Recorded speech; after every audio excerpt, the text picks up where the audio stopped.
Chapter 207. In the divine capital, those who lived in the 5-entry and 5-exit residences were either officials of the 4th rank or wealthy families. Li Mu and Xiao Bai were alone. There were no maids or servants in the house. Xiao Bai had to sleep with Li Mu at night, so they only occupied the master bedroom. There was no one in the house during the day. Li Mu used spiritual jades to set up a simple array around the house to prevent thieves or people with bad intentions from breaking in. Even if it was a cultivator, as long as they were not in the middle realm, they would be trapped in the array. Li Mu knew some more powerful formations from the 1,000 Illusions Venerable Master's memories. They could withstand Dongxian at best, such as the 18 Yin Prison Formation and the 10 Ghosts God-Trapping Formation. However, he could not set them up due to limited materials. However, even if he could gather so many ghosts, he could not set up such a formation in the divine capital. The defensive formation's power was limited. Li Mu was worried about leaving Xiao Bai alone in the house. The new party had attacked Li Mu once in order to plot against the old party. They could do it again. As for the old party, Li Mu had indeed harmed their interests. They had not attacked Li Mu in the past, but that did not mean they would not do so in the future. Li Mu was not afraid of them.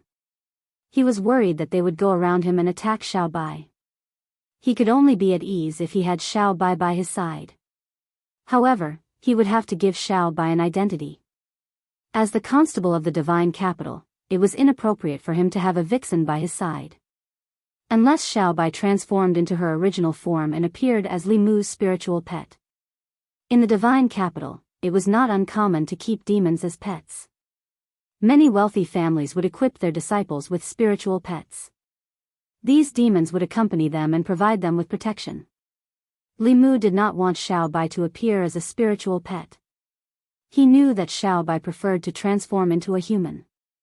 After arriving at the yamen, Li Mu applied for a bailiff uniform from official Zhang for Xiao Bai to change into. Wearing this set of clothes, she was not so eye-catching when she was beside Li Mu. The uniforms of the fairy capital yamen constables were much nicer than those of Yangqiu County and North County. The colors were not uniform, and there were patterns embroidered on them.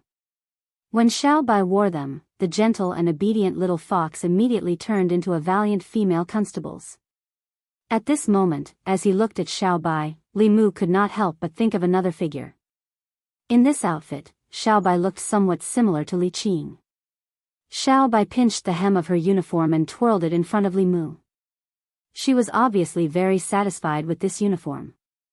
Li Mu hid some of his emotions and said, "In the future, when you're on a mission, you can follow me like this. In front of outsiders, you can call me Arrestor Li." Xiao Bai puffed out her chest and raised her head. She said seriously, "Yes, benefactor." The relationship between her and Li Mu had long been deeply ingrained in her heart.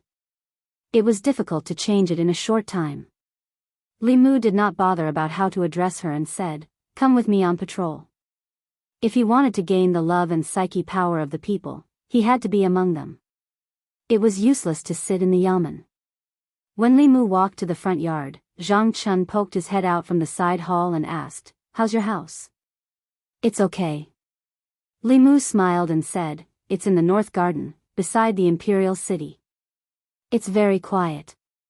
There are 5 entrances and 5 exits, and there's even a back garden. It's too big, so it's not easy to clean." Bang! Without waiting for him to finish, the door to the side hall slammed shut. Li Mu shook his head and walked out of the yamen with Xiao Bai. In the side hall, a woman pointed at his head and said disappointedly, "Look at him, and then look at yourself. Your arrestor lives in a big house with 5 entrances and 5 exits. Our family is squeezed in the yamen, and he can only sleep in the study." Zhang Chun leaned on the chair and said, "He has His Majesty behind him. That house was exchanged with his life. What can I do?" In the side hall, Zhang Yi also advised the woman, "Mother, I'm fine. Father's position is not easy to sit in. If His Majesty also grants him a large house with 5 entrances and 5 exits, who knows how many eyes will be watching him. This is not a good thing. The way we are now is the best," the woman said. "Luoyang is not good at all. It's not as good as when we were in Yangqiu County," Zhang Chun sighed and said, "That's right. I just hope that they won't cause me trouble." The North Garden. This place was far away from the main street and close to the imperial city. It was where the high officials and nobles of Luoyang lived. On both sides of the wide street were large families. There were few pedestrians on the street. Sometimes, there were luxurious carriages passing by. When a carriage with gold-rimmed curtains drove past a certain mansion, a pair of hands suddenly lifted the curtains. The official sitting in the carriage saw that there were no longer any seals and the mansion looked brand new. He asked in surprise, "Someone is living in the Li mansion?" The coachman was an old man. He glanced at the house and said, "The seal is gone. There is the aura of a formation in the house. There should be a new owner." The middle-aged official wondered, why didn't the plaque change? The old man shook his head and said, "Maybe the new owner's surname is also Li." The middle-aged official let down the curtains and sat in the carriage. He sighed and said, "Back then, Sir Li was also a rare talent in the court. Unfortunately, now that the old residence has a new person, I'm afraid no one will remember him." The carriage slowly passed by the Li house. In half a day, many people in the North Garden noticed the changes here. "This house has been abandoned for more than 10 years, right? I've never heard of anyone living in this house. Could it be that a high-ranking official in the royal court sent someone to investigate?" Those who lived in the North Garden were all high officials in the court. The fact that the abandoned Li house had a new owner caused many people to speculate, especially the families around the Li house. They even mobilized their forces to find out about the new owner. Those who could live here were all well connected. There were few secrets in Luoyang to them. Soon, someone found out who the new owner of the residence was. The constable of Luoyang Yamen, Li Mu. For many people, when they heard the name of Luoyang Yamen, they had to think about which Yamen this was. The constable of this Yamen was not an official. What right did he have to live here? However, most people were familiar with the name Li Mu. The play, Daoist Injustice, had been sung in Luoyang for a long time. All the officials in the imperial court had either seen or heard of it. Everyone who had heard of Daoist Injustice knew who Li Mu was. How could a person who dared to point at heaven and earth and secretly mock the darkness of the court not leave a deep impression? Because of his joke, it caused a sensation in the court. His Majesty used this to win over the hearts of the people in the 36 counties. The public opinion reached its peak in the 3 years since he ascended the throne. He had done so much for His Majesty, so it was not strange that His Majesty transferred him to Luoyang and rewarded him with a house like this. Although many people felt that a small official did not have the right to live with them, this was His Majesty's arrangement. They could not do anything about it. However, it seemed that he would not stay here for long. Because of his play, many of the old party's efforts in the past 2 years had been in vain. If he had stayed in North County obediently, he might have been able to live in peace. Now that he was in Luoyang, it would be difficult to even keep his life under the eyes of the old party. In a certain deep house in the North Garden, a young voice said, "That trash actually failed." Then, an old voice said, "Young master, should we continue to find people to get rid of him in Luoyang?" "Forget it." The young man waved his hand and said, "If we do it in Luoyang, we definitely won't be able to hide it from the internal guards. Maybe I will be dragged into it. Unfortunately, this is the best chance to frame the old party. Father and uncle can't use this as an excuse to suppress them," the old voice said. "Even if we don't do it, the old party might not be able to resist it." The young man said in disdain, "Do you think they are as stupid as you? If they do it, won't they be giving us a chance?" The old man said respectfully, "Young master is wise." In another official's house, a young man knocked on the door of a certain study room and walked in. He said, "Father, have you heard? The constable who killed aunt and uncle's family has been transferred to Luoyang. He has been promoted to constable and is still living in the North Garden." Behind the desk, the middle-aged official lowered his head and read. His expression was calm, like he did not hear anything. The young man could not help but say, "There's a path to heaven," but he chose to barge into hell. "I'll find someone to deal with him now." The middle-aged official closed the book and looked at him. He said calmly, "You disappoint me." The young man was stunned. "Why?" The middle-aged official said, "Go out. When you've thought it through, come and tell me yourself." The young man walked out unconvinced. Soon, he came back and said with his head lowered, "I've asked Mother. She said that if something happens to the constable, even if we didn't do it, the new party will frame us. They will take the opportunity to suppress us. What if the new party finds someone to assassinate him and frame us?" The middle-aged man looked at him and asked, "What do you think the internal guards do? What can be hidden from them in Luoyang?" The young man clenched his teeth. "Are we not going to avenge Aunt?" "Of course." The middle-aged man stood up and said slowly, "But not this way. There are many ways to kill a person.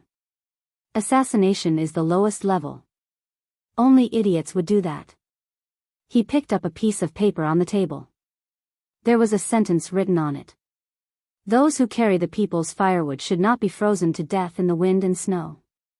Those who pave the way for justice should not be trapped in thorns." He twitched the corner of his mouth and showed a mocking smile. He said, "Those who carry the people's firewood should be frozen to death in the wind and snow. Those who pave the way for justice should be trapped in thorns." In this world, if he wants to carry the people's firewood and pave the way for justice, he must be prepared to die. Li Mu did not know that on his first day in Luoyang, he had caused such undercurrents in the city. He had just bought a stick of candied haws for Xiao Bai and patrolled the streets with her. He smiled and responded to every citizen who greeted him. After what happened the day before, at least on the half of the street near the entrance of the government office, everyone knew that he had taken the first step in the cultivation of psyche power. Chapter 208. Greetings, Constable. Constable, have a pear. Constable, would you like to take a break at my shop and have a cup of tea? Along the way, Li Mu was greeted warmly by the people along the street. There was even a pear seller who stuffed 2 pears into his hands without any explanation. Li Mu gave one to Xiao Bai. Xiao Bai took a bite and eagerly brought the pear to Li Mu's mouth. She said, "This pear is so sweet. Have a taste, benefactor." Li Mu took a bite of the pear. It was indeed as sweet and juicy as Xiao Bai had described. At the same time, he also sensed a weak psychokinesis from the people on the street. There was no psychokinesis until they were far away from the Yamen entrance. This was because the people here did not know Li Mu and did not see what happened on the street that day. However, it did not matter. For the sake of cultivation, Li Mu would let the people of Fairy's capital know his name sooner or later. By then, he would be able to absorb the psychokinesis no matter where he went. He and Xiao Bai walked to another street. After a few steps, the sound of hurried horse hooves came from behind. "Giddy up." A few fast horses galloped across the street. The people on the street quickly dodged. A young lady could not dodge in time and tripped on the ground. Seeing that the leading horse was about to charge over, Li Mu's figure flashed and appeared in front of the young lady. He raised his head and looked coldly at the horse. The horse was startled and raised its front hooves high, almost throwing the man on the horse off. "You're courting death. How dare you block my way?" The young man on the horse was furious. He raised his hand and lashed the horse whip in his hand at Li Mu. Swoosh! The horse whip sliced through the air and made a whistling sound as it lashed at Li Mu's head. Xiao Bai snorted softly and reached out to grab the whip. With a gentle tug, the young man on the horse was pulled off the horse and fell to the ground. This scene left the commoners on the street dumbfounded. Although the imperial court forbade riding on horses on the streets, and violators would be punished with flogging and fined silver, these officials and nobles had never taken this prohibition seriously. They often rode their horses and went on a rampage on the streets. It was not uncommon for them to hit and injure people. These people had deep backgrounds. The Yamen didn't dare to do anything about riding horses on the streets. Even if they injured someone, they could easily settle it with money. And that was when they were in a good mood. If he was in a bad mood, he could simply scold someone and walk away after bumping into them. The person he bumped into would have no one to complain. These people were used to being arrogant, and the people of Luoyang were used to it as well. If they encountered them, they would stay far away to avoid provoking them. They had never seen anyone who dared to pull them down from their horses. The young man fell from his horse. Although he was not injured, he was still dizzy from the fall. The people behind him tightened their reins and stopped beside him. What happened? Who's blocking the way? Are you all right? They jumped off their horses and started talking at once. The young man got up from the ground and said with a dark face, I'm fine. After that, he glared at Li Mu and Xiao Bai fiercely. He gritted his teeth and said, Who are you? How dare you block our way? Constable of Luoyang. Li Mu walked in front of Xiao Bai and looked at them. He asked coldly, Who allowed you to ride horses on the streets of Luoyang? At first, the young man was worried that it was someone he couldn't afford to offend. Seeing that it was just a small constable, he was relieved. At the same time, he couldn't control his anger. He was actually pulled down from his horse by a nameless official on the streets of Luoyang. He was afraid that after today, this would become a joke among the people in the circle. He looked at Li Mu and asked coldly, What do you want? Li Mu pointed at the people riding horses on the streets and said, You guys, come with me to the yamen. The young man glanced at him and said indifferently, Let's go. Although he didn't care about a small constable, he wasn't stupid enough to go against someone from the yamen. It was a provocation to the imperial court. When they arrived at the yamen, this person would know how laughable a small constable like him was. After this, he would understand that there were some people he couldn't stop. That was if there was a next time. When they heard the young man's words, they all got off their horses. They didn't resist and just looked at Li Mu mockingly. They followed behind the young man and walked straight to the yamen. Li Mu knew that the sons of officials in Luoyang were arrogant, but he didn't expect them to be this arrogant. Aside from riding horses on the streets, after being caught by Li Mu, they actually walked in front of him to the yamen. Obviously, they knew that the yamen wouldn't dare to do anything to them. The commoners on the street were equally shocked as they watched this scene. They had lived in the Luoyang for many years and had seen fights between factions, the ascension of empresses, the rise of commoners, and the fall of wealthy families. However, they had never seen a mere constable who dared to drag down the sons of officials. Although they were delighted to see this scene, everyone knew in their hearts that the constable of the city government was finished. One of the commoners couldn't bear it anymore. He approached Li Mu and said, Sir, you shouldn't care about these things. The man riding the horses is the son of the director of the Ministry of Rights. He works under the director of the Ministry of Rights and is also the minister of Luoyang. Li Mu saluted the commoner with his fists and said, Thank you for the reminder. No wonder this man was so arrogant.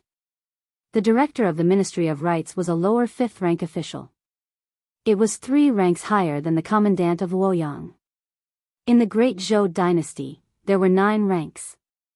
However, the 1st and 2nd ranks were only nominal titles. 3rd rank was the highest an official could reach. The 5th rank director of the Ministry of Rights was not a low rank. He was the 3rd in command of the Ministry of Rights. However, although Li Mu didn't have a rank, he wasn't afraid at all. Mr. Mei had already told him clearly that as long as he was upright, the Empress would always support him. With these words, Li Mu had nothing to fear in Luoyang. According to the laws of the Great Zhou dynasty, riding horses on the streets and endangering the safety of the commoners was punishable by more than 20 beatings and 7 days in jail. Li Mu was following the law. A group of people walked down the street and quickly attracted the attention of the commoners.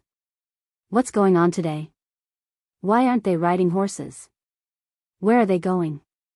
Why is Constable Li behind them? Are they going to the yamen? Isn't that Zhu Tsong? His father is the director of the Ministry of Rights. Constable Li just offended the Ministry of Justice. Why is he offending the Ministry of Rights now? He's doomed. The director of the Ministry of Rights is also the Prime Minister of Luoyang.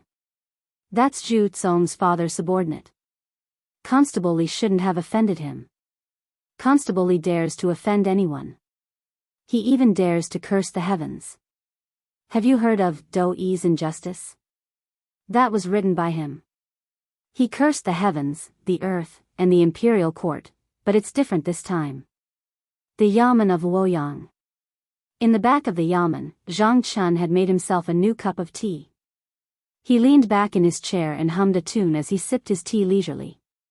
He calmed down and thought about it carefully. He suddenly felt that Li Mu was right. Although a 5-entry and 5-exit house was grand, it was too big. Cleaning it would be a big problem. If His Majesty rewarded him with a 5-entry and 5-exit house, wouldn't he have to hire some maids and servants to match the status of a 5-entry house? If he hired maids and servants, he would have to pay them a salary. That would be another huge expense. If he added the cost of buying new furniture and renovating the old house, he might even lose a year's salary. In that case, it was actually a good thing that His Majesty did not reward him. After thinking about it for a while, he felt much better. Although the Yamen was small, it gave him a sense of security. Although he was often stuck between various Yamen and was in a dilemma, as long as his subordinates did not cause him trouble, not many people would pay attention to him. It was quite relaxing. Halfway through his cup of tea, he raised his eyebrows. He keenly sensed that there was something unusual in the front of the Yamen. He walked to his room and to the front door of the Yamen. He saw a few people in luxurious clothes standing in the yard with arrogant faces. Judging from their clothes and expressions, they were either the sons of officials or the sons of nobles. Zhang Chun's expression changed when he saw Li Mu looking around the front and side halls as if he was looking for someone. His figure flashed and he instantly returned to the back of the Yamen. Wang Wu trotted in from the front. When he saw Zhang Chun, his eyes lit up. He said, "Sir, you are here. Arrestor Li is looking for you everywhere." "Shoo." Zhang Chun made a shushing gesture and said, "Go out and tell Li Mu that I am not here." A moment later, Wang Wu walked to the front of the Yamen. He looked at the sons of officials and then looked at Li Mu. He looked a little embarrassed. Li Mu walked over and asked, "Have you found Sir Zhang?" "No." Wang Wu shook his head and said, "Sir asked me to tell you that he is not here." Chapter 209. In fact, Li Mu had seen Lord Zhang just now and guessed that he might be scared when he saw the situation. But he had to stand up in front of so many people since he had caught them. After all, Li Mu was only an arrestor. He only had the power to catch people but not to try cases. Li Mu walked to the back of the office and saw a figure about to slip away from the back door. Li Mu raised his hand and said, "Lord, it was impossible to slip away now." Zhang Chun turned around and coughed softly. He put on a serious face and said, "It's Li Mu. I just came back." "What's the matter?" Li Mu went straight to the point and said, "A few officials' sons were riding horses on the street and almost hurt the people. I brought them back and need you to try them." Zhang Chun said, "What's there to try?" "According to the law, they should be flogged 30 times and imprisoned for 7 days. You decide." Li Mu said, "I'm just an arrestor. I don't have the power to punish them." As soon as he finished speaking, Wang Wu suddenly ran in and said, "Lord, the Prime Minister is here." Among the 3 officials in the government office, the positions of Divine Capital Magistrate and Prime Minister had always been held by officials from other offices because of the frequent changes. The Prime Minister was the Minister Counselor of the Ministry of Rights. Zhang Chun walked out and a man in official uniform looked at him. He cupped his hands and said, "I'm Jing Bin. Is this the new commandant of the government office?" Zhang Chun cupped his hands in return and said, "I'm Zhang Chun. Greetings, Lord Zheng." After that, he changed his tone and pointed to the people in the government office and said, "It just so happens that there's a case in the government office to deal with. Since Lord Zheng is here, Lord Zheng should start the trial. It's just a small matter like riding horses on the street. There's no need to start the trial." Zheng Bin waved his hand and said, "Just keep an eye on them and make sure they don't do it again." "I'm afraid that's not good." Zhang Chun looked at the people outside the government office and said, "Riding a horse on the street harms the people. According to the law, he should be flogged 20 times and imprisoned for 7 days as a warning to others." Zheng Bin frowned. He thought for a moment and said, if it's just riding a horse and not harming the people, according to the law, we can also pay for the crime. 20 beatings can be paid for 2 taels of silver. 7 days of imprisonment can be paid for 7 taels of silver. Zhang Chun nodded and said, there is indeed such a clause in the law. Lord Zheng is really astute. Zheng Bin acted as if he didn't understand the hidden meaning of his words. He walked over to them and said, according to the law, each of you will be fined 9 taels of silver. Don't do it again. The young man named Zhu Tsong lowered his voice and said, you know that's not what I want. Zheng Bin said in a deep voice, there are so many commoners watching outside. If the guards are alerted, it won't just be a matter of fine. Although Zhu Tsong was the son of his superior, Zheng Bin didn't want to stand up for him in this kind of matter. Riding a horse on the street was against the law. If the government office insisted on doing it according to the law, they would be flogged and imprisoned for 7 days. It would be the best outcome if they could get away with the fine. This matter had nothing to do with him. If it weren't for Zhu Tsong's status, Zheng Bin wouldn't have bothered to interfere. The situation in Luoyang was unclear and there were undercurrents. It was best to solve it this way. If the matter was blown out of proportion, it wouldn't end well. Wouldn't he be in trouble? Zhu Tsong finally fell silent. He took out a banknote and handed it to Zheng Bin. He said, this is our fine. Keep the change. He walked past Li Mu and grinned at him. We'll meet again. With that, he strode out of the government office with the others. Zheng Bin handed the banknote to Zhang Chun and said, I'm leaving too.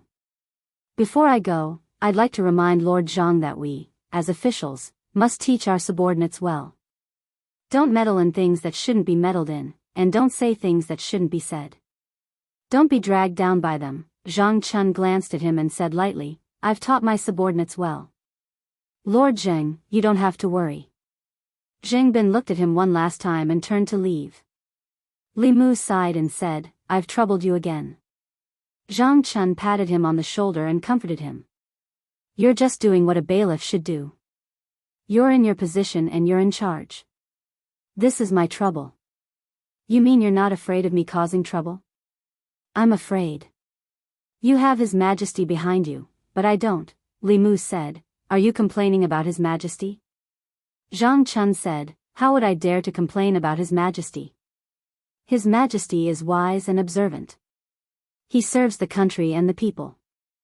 Other than being a little biased, he's good in every way. In fact, Li Mu didn't want to cause trouble for Lord Zhang, but he was just a lowly bailiff. Even if he wanted to bear the burden for him, he wasn't qualified. He sighed and said, if only I could be the Shindu commandant. Zhang Chun looked at him and said, if you're the Shindu commandant, what will I do? Li Mu explained, I'm saying if that's what you mean, that's what you really think. No. Zhang Chun suddenly looked at Li Mu and said, I understand. You want to keep causing trouble so that you can send me in as soon as possible. That way, you'll have a chance to replace me, right?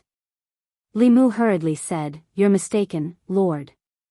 I don't mean that, Zhang Chun said angrily. I don't dare to do anything that you dare to do. Don't call me Lord. You're my Lord. Li Mu thought about it and said, Old Zhang, listen to me. Zhang Chun stared at him and said, okay, I'm still here and you don't even call me Lord. Have you not put me in your eyes since long ago? At this moment, Li Mu really wanted to send him in. Zhang Chun left in a huff. The bailiffs led by Wang Wu looked at Li Mu with admiration. Li Mu looked at Wang Wu and asked, does the Shindu commandant really have a law that uses silver as punishment? In the North Commandery, silver was fine, but the punishment couldn't be reduced. This was the first time Li Mu saw that silver could be used as punishment. Wang Wu nodded his head and said, unless it is a murder case, all other cases can be reduced or exempted from punishment through the fine of silver. This is the law set by the previous emperor. At that time, the national treasury was empty, so the previous emperor ordered the Ministry of Justice to change the law in order to enrich the national treasury. Li Mu shook his head. No wonder the Shao dynasty was getting worse and worse every year after Emperor Wen's death. Even if it was a rich and powerful family that enjoyed special privileges, the dynasties that openly displayed such privileges all died very quickly in the end. On the surface, this law was targeted at everyone. As long as one had money, they could use silver as punishment. However, ordinary people couldn't afford the silver used as punishment. To the officials and rich and powerful families, silver was nothing. This was why they were so unscrupulous and caused the current chaos in the Shindu commandery. Li Mu walked out of the yamen. Some of the people outside had yet to disperse. This time, Li Mu felt an extremely weak telekinesis from them. It couldn't be compared to when they punished the old man.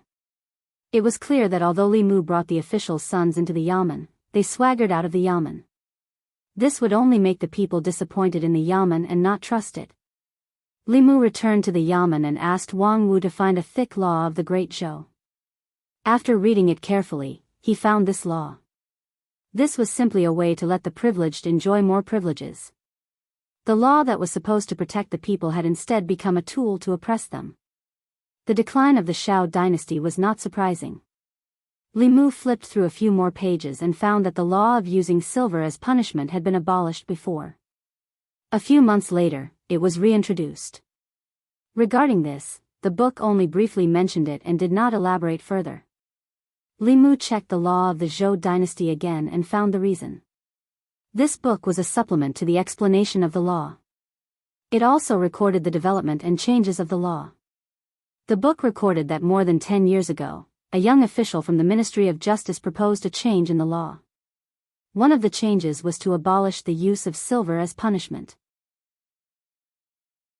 Unfortunately, this change only lasted for a few months before it was declared a failure.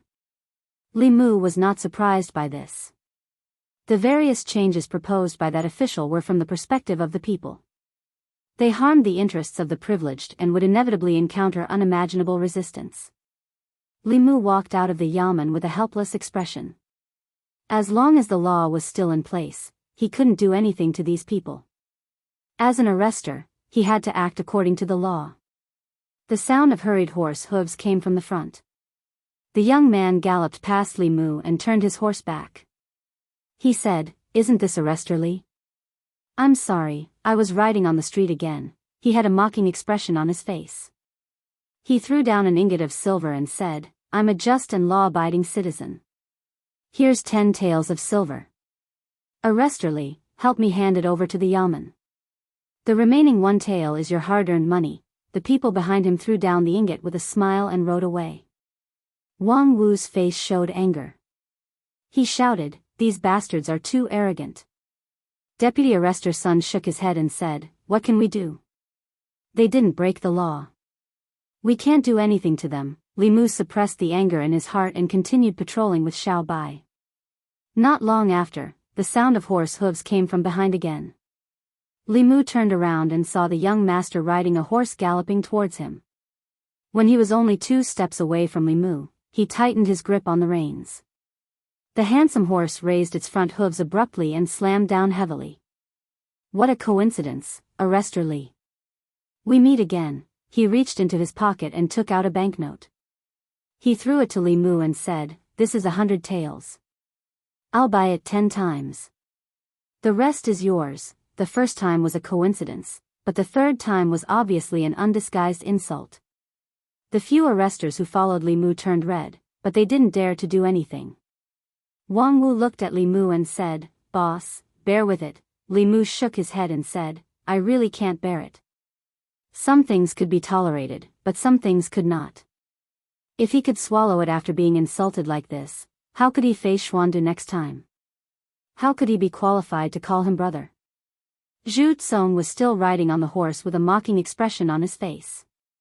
Suddenly, he felt his chest tighten and was pulled off the horse. Li Mu's right hand moved like a shadow and slapped Zhu Tsong's face left and right. In the blink of an eye, Zhu Tsong's head swelled. Li Mu kicked him away and took out an ingot of silver from his pocket and threw it at him. "You're fined 10 taels of silver for fighting on the street. Keep the change. We're so close, so don't be polite with me." Chapter 210. Wang Wu trotted over and picked up the silver on Zhu Tsong's body. He handed it to Li Mu and said, "Boss, half of this silver belongs to the yamen. If he wants it, he has to go to the yamen." Li Mu put away the silver ingot again. Although he was not short of money, he still felt distressed to spend it so wastefully. Zhu Tsong's eyes bulged out of their sockets. He pointed at Li Mu and shouted, ****. Because of his swollen face, no one could hear him clearly. From the moment Zhu Tsong rode his horse to the moment Li Mu dragged him down and beat him up, everything happened so quickly that by the time the onlookers realized what had happened, Zhu Tsong's head had already turned into a pig's head. At this moment, the other riders behind Zhu Tsong hurried over. The expression of a middle-aged man following behind the horse changed slightly. He took out a jade bottle and poured out a pill for Zhu Tsong to consume. As soon as the pill entered his mouth, the swelling on Zhu Tsong's face quickly subsided and returned to normal. Zhu Tsong pointed at Li Mu and said angrily, "Break his legs. I have plenty of money to pay for it." The middle-aged man had the cultivation base of the spirit concentrator realm. He stared at Li Mu but did not make a move. The constable of the government office must also be a cultivator, and his cultivation level should not be lower than that of the immortal realm cultivator. He had no confidence in winning. Moreover, Zhu Tsong was backed by his father, Zhu Qi, the director of the Ministry of Rights. Zhu Tsong was only a bodyguard hired by the Zhu family. He could not bear the consequences of attacking a constable in public. If something happened, the Zhu clan would definitely not protect him. He looked at Li Mu and said, "Sheriff, you've gone too far." Li Mu glanced at him and said, "Is it true that in Woyang, only the son of a doctor is allowed to set a fire and others are not allowed to light a lamp?"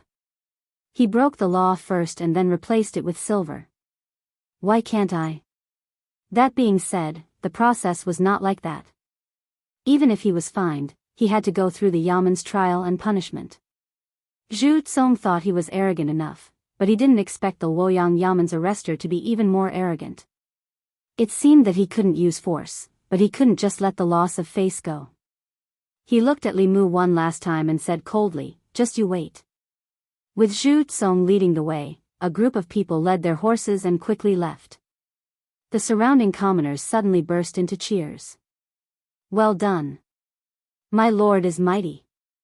These lawless bastards should have been beaten long ago." Li Mu could feel the dense psyche power of the people, causing the mana in his body to rapidly circulate. He regretted that he didn't act earlier. The best way to deal with these arrogant people was to be even more arrogant than they were. Wang Wu stood beside Li Mu and said worriedly, "It's over, it's over."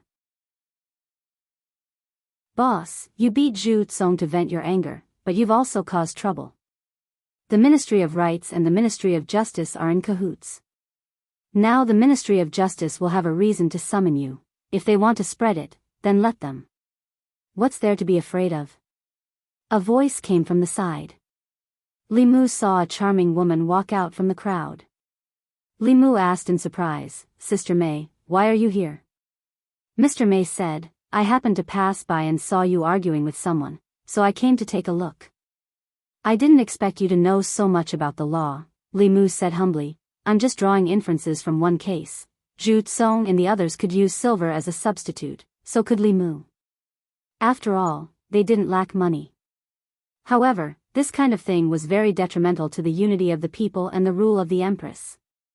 Although Li Mu wanted to give Zhu Tsong a taste of his own medicine, he didn't agree with this. He looked at Mr. Mei and said, "Using silver as a substitute is very harmful. Your Majesty, why don't you change and abolish this law?" Mr. Mei shook his head and said, "This law was set by the late emperor. Your Majesty has only been on the throne for 3 years. If you overturn the law set by the late emperor, what do you think the court will think? What do you think the people will think?" Li Mu could understand the empress. When a woman was the emperor, there was a lot of criticism in the court. Her every decree had to be considered more than a normal emperor. Li Mu sighed and said, "But as long as this law is not changed, the injustice in Luoyang will not disappear. The people will not completely trust the court and Her Majesty. It will be difficult to unite the people. This kind of law would not have any effect on justice." It would only cause the strong to exploit the weak even more. The rich and powerful could do whatever they wanted under the protection of this law. However, the powerless would face the merciless punishment of the law once they broke the law. Mr. May said, "Your Majesty also wants to change this law. But it's easy to set it up, but difficult to change it. The Ministry of Rights has the most resistance. Many people have tried to change it, but they all failed." Li Mu was about to say something when a few Yamen runners from the Ministry of Justice suddenly came from the front. Zhu Tsong walked behind the Yamen runners. He pointed at Li Mu and said, "It's him." A Yamen runner walked up to Li Mu and said, "Are you the one who beat up young Master Zhu on the street?" Li Mu nodded and said, "It's me." "You admit it without hesitation." The Yamen runner snorted and said, "If that's the case, come with us to the Ministry of Justice." Mr. May glanced at Li Mu and said, "Since they want you to go, just go." Then she transmitted her voice to him, "Don't forget that you're His Majesty's man. When you get to the Ministry of Justice, be more arrogant. Don't embarrass His Majesty. If anything happens, the internal guard will cover for you." With her words, Li Mu felt much more at ease. It seemed that the internal guard wanted to make a move against the Ministry of Justice, and this was the perfect opportunity. Li Mu looked at the Yamen runners from the Ministry of Justice and said, "Let's go." Seeing that Li Mu was very cooperative, the people from the Ministry of Justice didn't beat him up. Li Mu followed them to the Ministry of Justice leisurely. Some of the people on the street also gathered at the entrance of the Ministry of Justice out of curiosity. There were many government offices in Luoyang, and their powers were chaotic. The Luoyang government, the Ministry of Justice, the Supreme Court, and the censorate could all handle cases. However, the latter two usually only acted on the emperor's orders. The Luoyang government didn't have a strong presence these years. Most of the cases in Luoyang were handled by the Ministry of Justice. In the Ministry of Justice, there was only one minister and one assistant minister. These two were highly respected and could directly participate in the political discussions. They rarely interfered with the internal affairs of the Ministry of Justice. In the past, all the cases in the Ministry of Justice were handled by these two ministers. In the court of the Ministry of Justice, the seat in the middle was empty. The minister of the Ministry of Justice sat on the side and looked at Li Mu. He asked, "Are you the arrestor of the Luoyang government, Li Mu?" Li Mu said, "Yes, I am." The minister of the Ministry of Justice knocked on the gavel and asked, "How dare you? Do you know your crime?" Li Mu said, "Sir, what crime have I committed?" The minister of the Ministry of Justice said, "You beat up the son of an official on the street, and you dare say you're not guilty?" Li Mu raised his head and looked directly at him. He said in a neither servile nor overbearing tone, "This person has repeatedly ridden a horse on the street. Instead of being ashamed, he is proud of it. He trampled on the law and insulted the dignity of the imperial court. Shouldn't he be punished?" The minister of the Ministry of Justice snorted. "Even so, it should be handled by the Luoyang government. You're just a small official. What right do you have?" Li Mu pointed at him and said, "This person trampled on the law and insulted the imperial court. You're a dog official. Why don't you interrogate him and interrogate me instead? What right do you have to wear that official's uniform and sit in that position?" Li Mu's voice was like thunder, echoing in the court of the Ministry of Justice. Mr. May had asked Li Mu to come to the Ministry of Justice to be as arrogant as possible. Li Mu didn't know if he was arrogant enough. She obviously wanted to use this incident to catch the Ministry of Justice in trouble. Li Mu naturally had to cooperate with her. In the court, Zhu Tsong and the bailiffs of the Ministry of Justice were dumbfounded. Arrogant, he was too arrogant. At this moment, Zhu Tsong suddenly felt that compared to the constable of the Luoyang government, the things he had done were nothing. He dared to point at the minister of the Ministry of Justice's nose and call him a dog official in the court of the Ministry of Justice. He didn't deserve to sit in that position and wear that official's uniform. Even if Zhu Tsong had 10 more guts, he wouldn't dare to do that. But soon, a smile appeared on his face.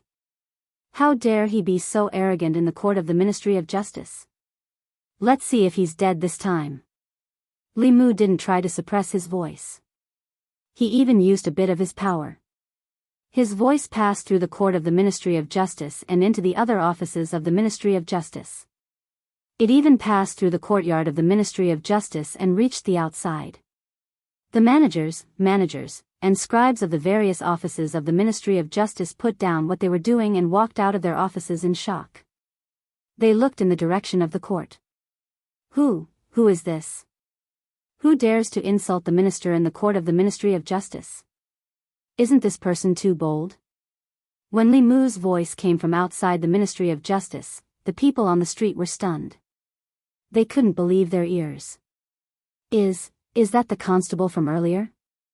How dare he insult an official of the Ministry of Justice in the court of the Ministry of Justice? He's too bold, you don't know yet, right? This Constable Li is the one who wrote Daoist injustice. He even dares to insult the heavens, let alone an official of the Ministry of Justice, but he's done for. Insulting an official of the imperial court is a serious crime. It wasn't easy to get a good constable from the capital office. What a pity, in front of the crowd, a charming woman smiled. She chuckled and said, as expected of him, this is outrageous. In the Ministry of Justice, a minister-counselor walked toward the court in anger. When he passed through the courtyard, he was blocked from behind by a figure standing in the courtyard. The minister-counselor hurriedly bowed and said, Assistant Minister. The person in the courtyard waved his hand and said, Go about your business. The minister-counselor hurriedly nodded and left. In the court, the minister of the Ministry of Justice recovered from his anger. He stood up abruptly and said angrily, How dare you? You're the one who's bold. Li Mu pointed at him and scolded, You can't tell right from wrong.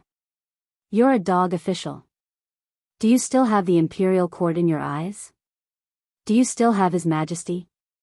Do you still have justice? The minister of the Ministry of Justice was so angry that he trembled. He said loudly, Men, drag him away. Flog him 50 times. As soon as he finished speaking, a figure quickly ran in from outside the court and whispered a few words into his ear. Hearing that person's words, the minister of the Ministry of Justice's face turned from green to white and then back to green. Finally, he gritted his teeth and sat back down. He glanced at Li Mu and closed his eyes. He said, You may leave. Chapter 2:11. Li Mu was stunned by the sudden change in attitude of the director of the Ministry of Justice. Mr. May's words meant for him to be arrogant in the Ministry of Justice so that he could use it against them. Zhu Tsong's repeated disregard of the law was an insult to the imperial court. If he didn't punish Zhu Tsong and punished Li Mu instead, the consequences would be unimaginable. If Li Mu didn't have a powerful background, he could only grit his teeth and bear with it. However, he had the Empress and the inner guards behind him. If the Ministry of Justice really dared to punish him like that, he would be gone. It could be said that as long as Li Mu was upright, he had nothing to fear in Luoyang. The sudden change in attitude was obviously not what Mr. May wanted. Li Mu stood in the hall of the Ministry of Justice and looked at the Ministry of Justice's director. He said coldly, You tell me to come, and I come. You tell me to leave, and I leave. Where do you think the hall of the Ministry of Justice is? How could a lowly official be so arrogant? However, there were orders from above. The director's face turned red and his breathing quickened. He calmed down after a long time and asked, What do you want?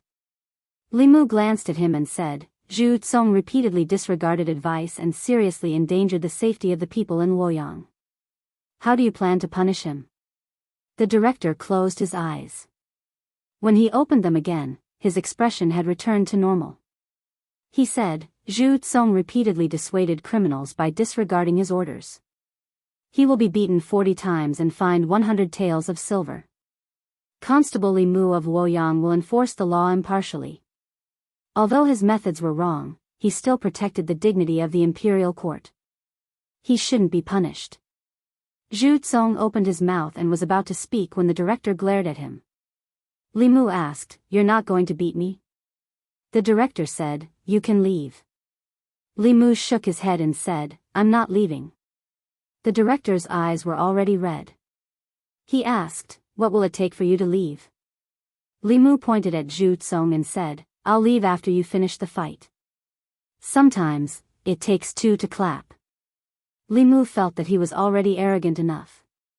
He had called the people of the Ministry of Justice dogs in the court of the Ministry of Justice, but the other party did not care at all. They even started to do things according to the law. He could not find any fault with them. He was afraid that he would not be able to complete the task that Mr. May had given him. The director of the Ministry of Justice took a deep breath and pointed at Zhu Kong, drag him out and execute him. The director of the Ministry of Justice was a good friend of his father, but he showed no mercy. Zhu Tsong obviously realized something. He didn't dare to say anything and let the two runners take him out. Soon, screams could be heard from the courtyard. Li Mu walked to the courtyard of the Ministry of Justice, crossed his arms, and looked down at Zhu Tsong being beaten. His attitude was very arrogant. Zhu Tsong was just an ordinary person who had not cultivated. He howled in pain under the torture. In Luoyang, many officials and sons of rich families had never cultivated. It was not because they did not have the conditions to cultivate. If they wanted to, they could push their children to the Jushen state in a short time, just like Ren Yuan. However, in the path of cultivation, it was very difficult to reach the middle three realms without special constitution or talent. These people had enjoyed the riches of the mortal world since they were young. They could not bear the hardships of cultivation. Instead of letting them enter the cruel world of cultivation, it was better to hire cultivators to protect them. The daughter of Jianghu county magistrates did not cultivate. Qin Miao Miao, the daughter of county magistrate Qin, had the body of 5 elements. Before she went to Mount Baiyun, she also did not cultivate. That was the reason. Because Li Mu was watching, the two runners of the Ministry of Justice did not dare to go too easy on Zhu Kong. With their years of experience, they would not hurt Zhu Tsong badly, but the pain of the flesh was unavoidable. After 40 beatings, Zhu Tsong passed out. The director of the Ministry of Justice looked at Li Mu and asked through gritted teeth, is that enough? Li Mu knew that the people of the Ministry of Justice had already done so much. Today's matter would probably end here. If he continued to force Zhu Tsong, he would be the one to lose justice. Goodbye. Li Mu saluted the director of the Ministry of Justice with his hands folded. He took one last look at Zhu Tsong and strode out. Outside the Ministry of Justice, more than 100 people gathered there and looked at Li Mu with respect and admiration. He dared to beat up the son of an official on the street and scold the officials of the Ministry of Justice in the court of the Ministry of Justice. Only he, who was not afraid of heaven and earth, could do such a thing. Not only that, but he also forced the Ministry of Justice to enforce the law impartially and walked out of the Ministry of Justice unscathed. It was so unbelievable that many people's jaws dropped. Li Mu stood at the entrance of the Ministry of Justice and took a deep breath. He was almost intoxicated by the thick psyche power. In the courtyard of the Ministry of Justice, the director of the Ministry of Justice watched Li Mu walk out. He almost spat out a mouthful of blood. He looked at the person beside him and gritted his teeth. Assistant Minister, why did you let him go? The Assistant Minister of the Ministry of Justice shook his head and said, there are internal guards outside. If this matter is not handled properly, the Ministry of Justice will have something on us. I'm afraid the internal guards have already set their eyes on the Ministry of Justice. If you don't handle today's matter well, you'll probably be on the way to the internal guards' prison. Hearing this, the director of the Ministry of Justice was stunned at first. Then, he shuddered and quickly said, thank you for your reminder, sir. You're so considerate. For the sake of the people, for the sake of justice, the Assistant Minister of the Ministry of Justice looked out of the door with a mocking expression. No one knew if he was mocking Li Mu or himself. In the various courts of the Ministry of Justice, the officials were still discussing what happened in the court. Since when did the Luoyang Yamen have such an audacious fellow? With his temperament, I'm afraid he won't be able to stay in the divine capital for long. Strange, the assistant minister actually let him go. This isn't like the assistant minister at all, only an old official in the corner shook his head and said slowly, "Similar, really similar." A young official beside him asked, "Similar to what?" The old official said, "That constable of the Divine Capital Court is very similar to the assistant minister." The official sneered and said, "Old phone, you're really old and blind. How is he similar to the assistant minister? I saw him at the door of the duty room just now. He's very handsome and doesn't look like the assistant minister at all." The old official shook his head and said, "More than 10 years ago, there was a young minister-counselor in the Ministry of Justice. He also scolded the director of the Ministry of Justice back then as a corrupt official." The official was stunned and asked, "Which minister-counselor was so bold to scold the director?" "He lost his position later, right?" The old official smiled and said, "The minister-counselor then is the current assistant minister." On the streets of the Divine Capital, Li Mu apologized to the charming woman, "I'm sorry. Maybe I wasn't arrogant enough and didn't complete the task." The charming woman shook her head and said, "I heard it outside. You were arrogant enough and didn't embarrass His Majesty. You didn't find a chance this time, but there will be a next time." This was the first time Li Mu experienced the feeling of having someone behind him. No wonder the officials, nobles, and sons of wealthy families in the Divine Capital always liked to bully others. They were as arrogant as they could be. If they didn't have to take responsibility for their arrogance, then they would indeed be very happy and satisfied psychologically. These people were born with things that many people couldn't have in their entire lives. They didn't need to work hard and could enjoy luxurious food and clothing. They didn't need to cultivate and had cultivators by their side. Even the law protected them. They were rich in money, power, and material things. Some people began to pursue morbid psychological satisfaction. To a certain extent, these people's excessive privileges over the common people was the root of the fierce conflicts in the Divine Capital. If he could solve this problem, the psyche power he obtained from the common people would be enough to save Li Mu years of hard cultivation. After returning to the government office, Li Mu found the Law of Great Zhou, Commentary on the Law of Zhou, and other books about the law.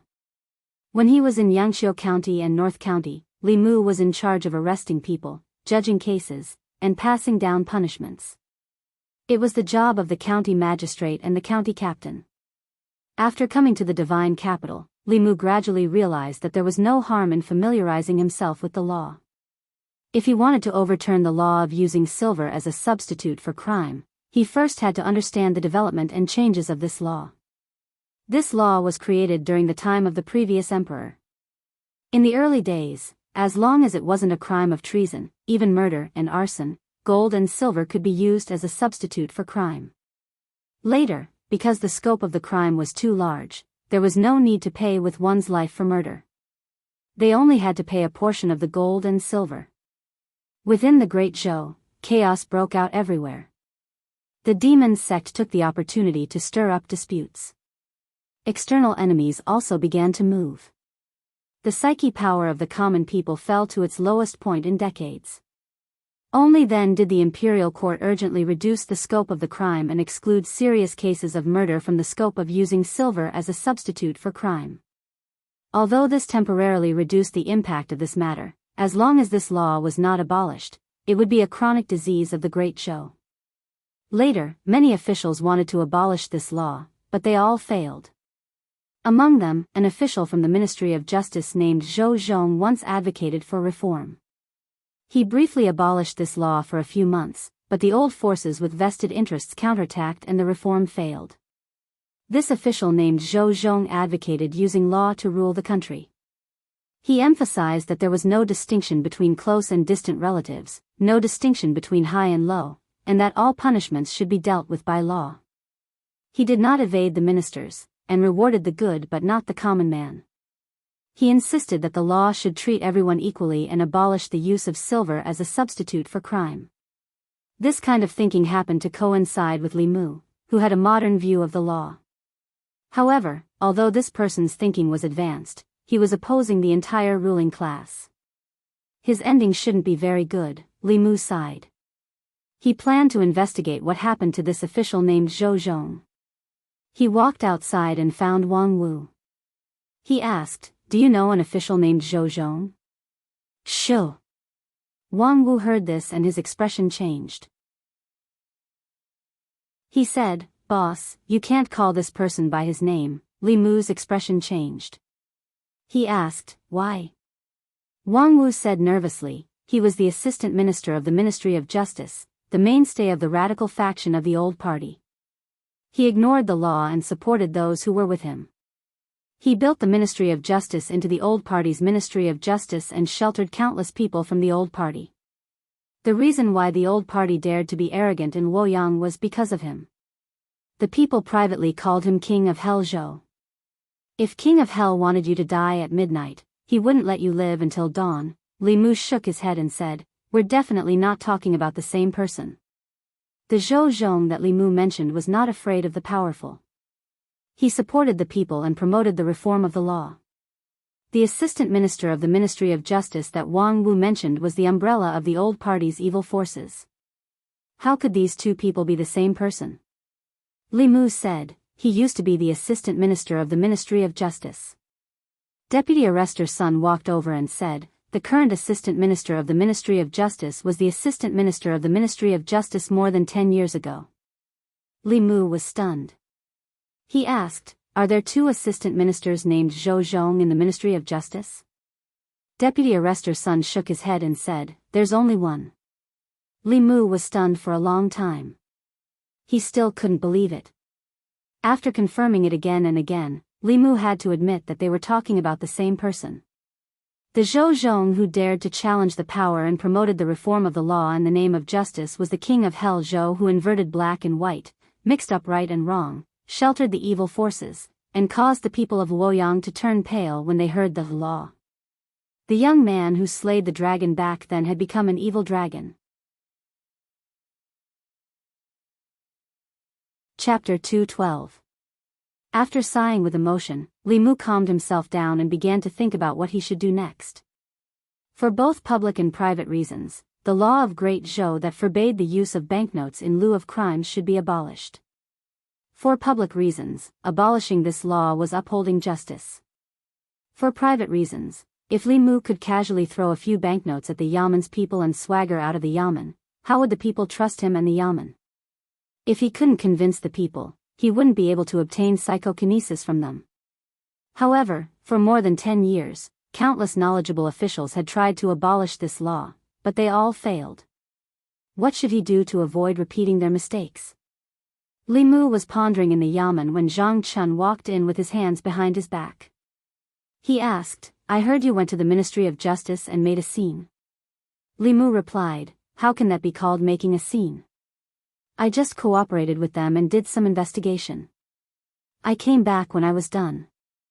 Zhang Chun said indifferently, "As long as you don't bring trouble to the Yamen, you can do whatever you want outside." Li Mu advised him, "Sometimes, making a scene is good for you." "Lord Zhang, don't you want a big house?" A trace of envy appeared on Zhang Chun's face. He said flatly, "I don't want to." "It's so troublesome to clean such a big house," Li Mu said. "There will be servants to do the cleaning. Since His Majesty has given you a house, he will certainly reward some maids and servants." "Lord Zhang, just think about it. Every day after you go to the Yamen and come home, you can sit comfortably on a chair. There will be beautiful maids who will massage your back and shoulders and serve you tea." "Stop talking." Zhang Chun's face was resolute. He said, "Even if you want to talk, I won't play along with you. I'm not interested in a house with 5 entrances or beautiful servants." He strode out of the door. The resolute look on his face disappeared and was replaced with envy. He was about to leave when he looked up and saw a few figures coming in. The one walking at the front was the one he had seen before, one of the 8 commanders of the internal guards, Lord Mei. He was followed by a few people who were carrying a pair of things in their arms. Zhang Chun's face lit up. Could it be that His Majesty finally remembered him after rewarding Li Mu?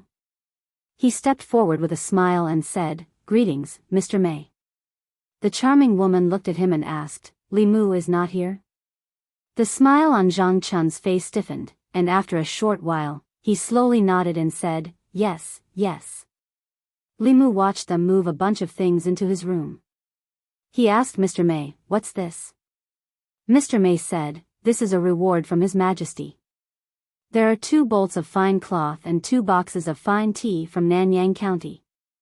These are not important. The other 2 items are very useful to you. She opened an exquisite brocade box. Inside the box was a piece of white, extremely thin clothing.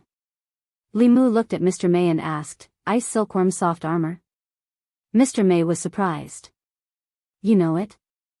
Li Mu nodded and said, "I've seen it before." In fact, he was wearing an ice silkworm soft armor at the moment. However, the one he was wearing was made of better material. It could withstand several attacks from Dongxian. Mr. May explained, "This is an ice silkworm soft armor made from the silk of a 300-year-old demon silkworm. When worn, it can help you withstand several attacks from cultivators of the 5th realm. If it could withstand several attacks from cultivators of the 5th realm, it could be considered an earth-rank magic treasure."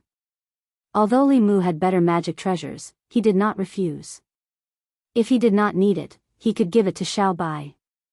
Mr. May took out a sword from another brocade box and said, "This is a mid-grade earth-rank sword. It is also a reward from His Majesty. You can change your previous sword."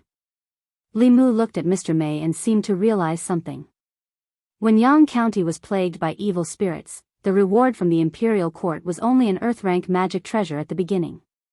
Li Mu had only caused a ruckus at the Ministry of Justice, and she had given him 2 earth-rank magic treasures. One for defense and one for attack.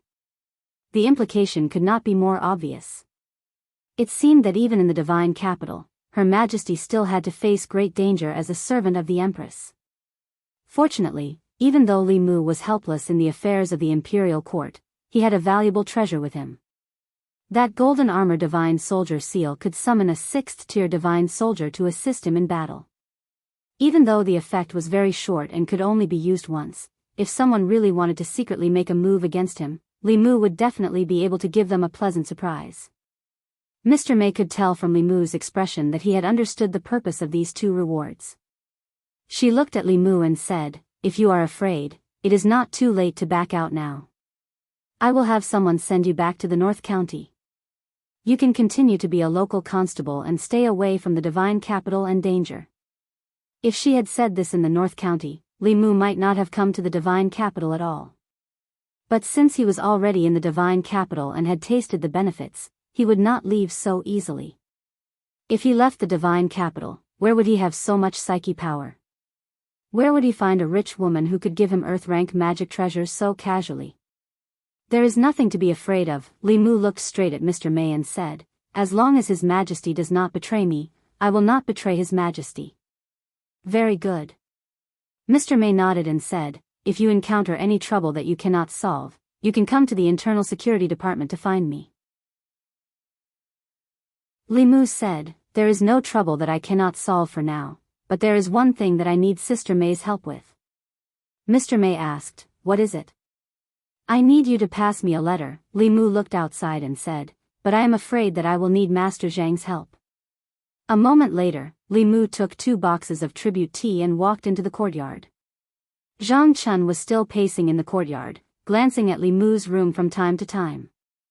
Li Mu handed the 2 boxes of tribute tea to Zhang Chun and said, "His Majesty gave me these tea leaves. I heard that they came from Nanyang County. I don't have the habit of drinking tea. I know that Master Zhang likes tea, so I will give these 2 boxes to you." "Tribute tea from Nanyang County?" Zhang Chun rubbed his hands, his eyes shining. He said, "The tribute tea from Nanyang County is famous all over the world. I have never tried it." He reached out to take it, but he thought of something and retracted his hand. He asked, "Why did you suddenly give me such good tea?" Li Mu said apologetically, "I have only been in the divine capital for a few days, but I have already caused you so much trouble. I feel bad, you know that you have caused me a lot of trouble." Zhang Chun accepted the tea leaves with relief and said, "Since you said so, I will accept these 2 boxes of tribute tea." Seeing that Zhang Chun accepted the tea leaves, Li Mu said, "Actually, I have a small matter that I would like to trouble you with." "I knew you would not be so kind." Zhang Chun glanced at him, but he could not bear to part with the 2 boxes of tribute tea. He said, "What is it?" Tell me, it is not a big deal. Li Mu said with a smile, I would like to ask you to write a letter to abolish the law of using silver as punishment. I can't help you. Goodbye. Zhang Chun hugged the tea boxes and left decisively without looking back. Li Mu said, after this is done, His Majesty will reward you with a house. Zhang Chun still did not look back. His figure soon disappeared. Li Mu stood where he was and continued to wait. If he wanted to fight a war, he first had to figure out who his enemy was. If he wanted to abolish this law, he first had to know where the obstacles came from. It was not difficult to figure this out. He just had to ask someone to propose to abolish this law and bring it to the imperial court for discussion. Those people would jump out on their own. Li Mu was just a constable. He did not even have the right to make suggestions. Although the internal guards had great power, they were an executive organization that belonged to His Majesty. They did not directly participate in the matters of the imperial court. Although Zhang Chun did not have the right to attend the imperial court, he had the right to participate in the memorial. As long as Mr. Mei passed his letter to the imperial court through the internal guards, Li Mu's plan could be carried out. The matter of abolishing the use of silver in lieu of crime was often mentioned, so the memorial he handed out wouldn't attract too much attention. If he was not willing to help, Li Mu's plan would be much more troublesome.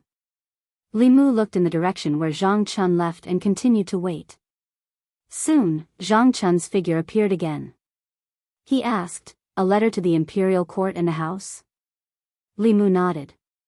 Even if His Majesty did not reward him, he would take out some of the treasures he had plundered from the county yamen and sell them. He would also help Zhang Chun get a house. Zhang Chun took out a letter from his sleeve and handed it to Li Mu. He said, I'll trust you this time. Don't lie to me. When he sent Mr. Mei away, Li Mu briefly mentioned that Commandant Zhang of the Luoyang Yamen enforced the law impartially and was upright for the people. Even though his family of 3 was squeezed into a small yard in the yamen, he still cared about the people. He was a role model for the officials in the imperial court. Chapter 213. After returning to her residence in the government office, Xiaobai sat cross-legged on the bed and cultivated with 2 pieces of spiritual jade in her hands. Li Mu took out the ice silk soft armor and the earth-rank flying sword that the Empress had bestowed upon him. He walked to the bedside and said, You can wear this soft armor. You can also change that sword from before. Xiaobai shook her head repeatedly. No, this is a gift from Her Majesty to benefactor. Li Mu said, Be good. Just take it when I tell you to. I have better things. Lu Hanyan and Wanwan were on Mount Baiyun and did not lack treasures. Xiaobai only had the sword that Li Mu had given her from the government office. The Empress's reward this time was just enough to help her upgrade her equipment. Li Mu took out Xiaobai's previous sword and swung it at the Earth-grade flying sword. The Earth-grade flying sword was undamaged, but a chip appeared on the previous sword. The difference in quality of magic treasures was very difficult to make up for with nurturing. Xiaobai obediently put on the soft armor and put away the flying sword. She said, Thank you, benefactor. Li Mu sat on the bedside and patted her head. He said, We're family. There's no need to thank me. Xiaobai rubbed her head against Li Mu's hand. Li Mu sat cross-legged on the bed and cultivated with her. Before the inner guard had news, all he had to do was wait. During this time, he planned to use the mental power in his body to cultivate. By now, Li Mu had a deep understanding of mental power. This power existed in his body and could increase the speed at which he guided spiritual qi. Whether it was guided from heaven and earth or absorbed from spiritual jade, it was several times faster than when he did not use mental power. In other words, this was using hard work to make up for the lack of innate talent. Some cultivators with mediocre aptitude and no special constitution could cultivate as fast as those with pure yin, pure yang, and 5 elements bodies if they were supported by a large amount of telekinesis. There were many ways to obtain psychokinesis. Buddhists could enlighten the world, Daoists could exterminate demons and devils, the imperial court could govern the country, or like Li Mu, punishing evil and upholding justice for the people, they could obtain psychokinesis from the people. There were also some heretical sects that established their own sections. They obtained psychokinesis by fooling the common people and recruiting believers. In the end, psychokinesis was just a kind of subjective emotional power produced by humans. If the common people were brainwashed and became fanatical believers of the heretical path, the psychokinesis they produced would be several times or even dozens of times that of a normal person. These corrupt path believers were the most dangerous. With just the slightest bit of enticement, they would disregard their own lives and do some extremely dangerous things. Therefore, the imperial court had always spared no effort to exterminate this kind of heretical cultivation. Under the urging of psychokinesis, the spiritual jades were absorbed by Li Mu at a speed visible to the naked eye and turned into dust. Li Mu had entered the spirit concentrating realm for some time now. His magical power had also increased by quite a bit compared to the beginning. However, he was still very far away from the fourth realm. The magical power needed to advance to the next level was like a bottomless pit. With Li Mu's constitution, it would take several years for him to cultivate normally, and this was under the condition that he had the support of spiritual jades. If he were to dual cultivate with Lu Hanyan, this time could be shortened to a year. If he could obtain psychokinesis from the common people of Luoyang, the time it would take would be even shorter. After a small increase in his magical power, Li Mu tried the 9 syllables mantra again and discovered that he could already use the swordsman formula. Of the first 4 words of the 9 syllables mantra, the confrontation formula was a thunder technique. With Li Mu's spirit concentrating realm cultivation, he could at most release a few bolts of heavenly purple thunder. Under normal circumstances, only transcendent realm cultivators had the opportunity to come into contact with thunder techniques. The heavenly purple thunder was an advanced thunder technique used by 5th realm cultivators in the destiny realm. A Dao technique that could surpass 2 levels was considered superior among all Dao techniques. Although this type of purple thunder could not cause much damage to 5th realm cultivators, it was enough to crush 4th realm cultivators in terms of level. Li Mu had already mastered the army formula and the fighting formula. Now, he could also easily use the swordsman formula to directly mobilize the power of heaven and earth to recover his magical power. When he was in the prefecture city, Li Mu had already experienced the last few moves with the help of Chu Jiang of Gojoseon's great formation of 18 prisons. However, to truly use his own magical power, he would probably have to wait until he reached the transcendent realm. Early in the morning, Li Mu brought Xiao Bai and patrolled the Luoyang as usual. When they passed by the palace city, they could not help but take a few glances inside. Without any special circumstances, the great Zhou court assembly was held once every 3 days. He wondered what the situation was like in the court today. Ziwei Palace. Today's court assembly was still a stage for the old party and the new party. After the officials from both sides engaged in intense debate regarding several court matters, each side gained something and each side lost something. As usual, Her Majesty, the Empress, whose figure could only be vaguely seen behind the curtains, still did not speak. The court assembly was still hosted by her personal female official. At this moment, the officials were discussing a memorial. This memorial was from a minor official in the Luoyang Yamen.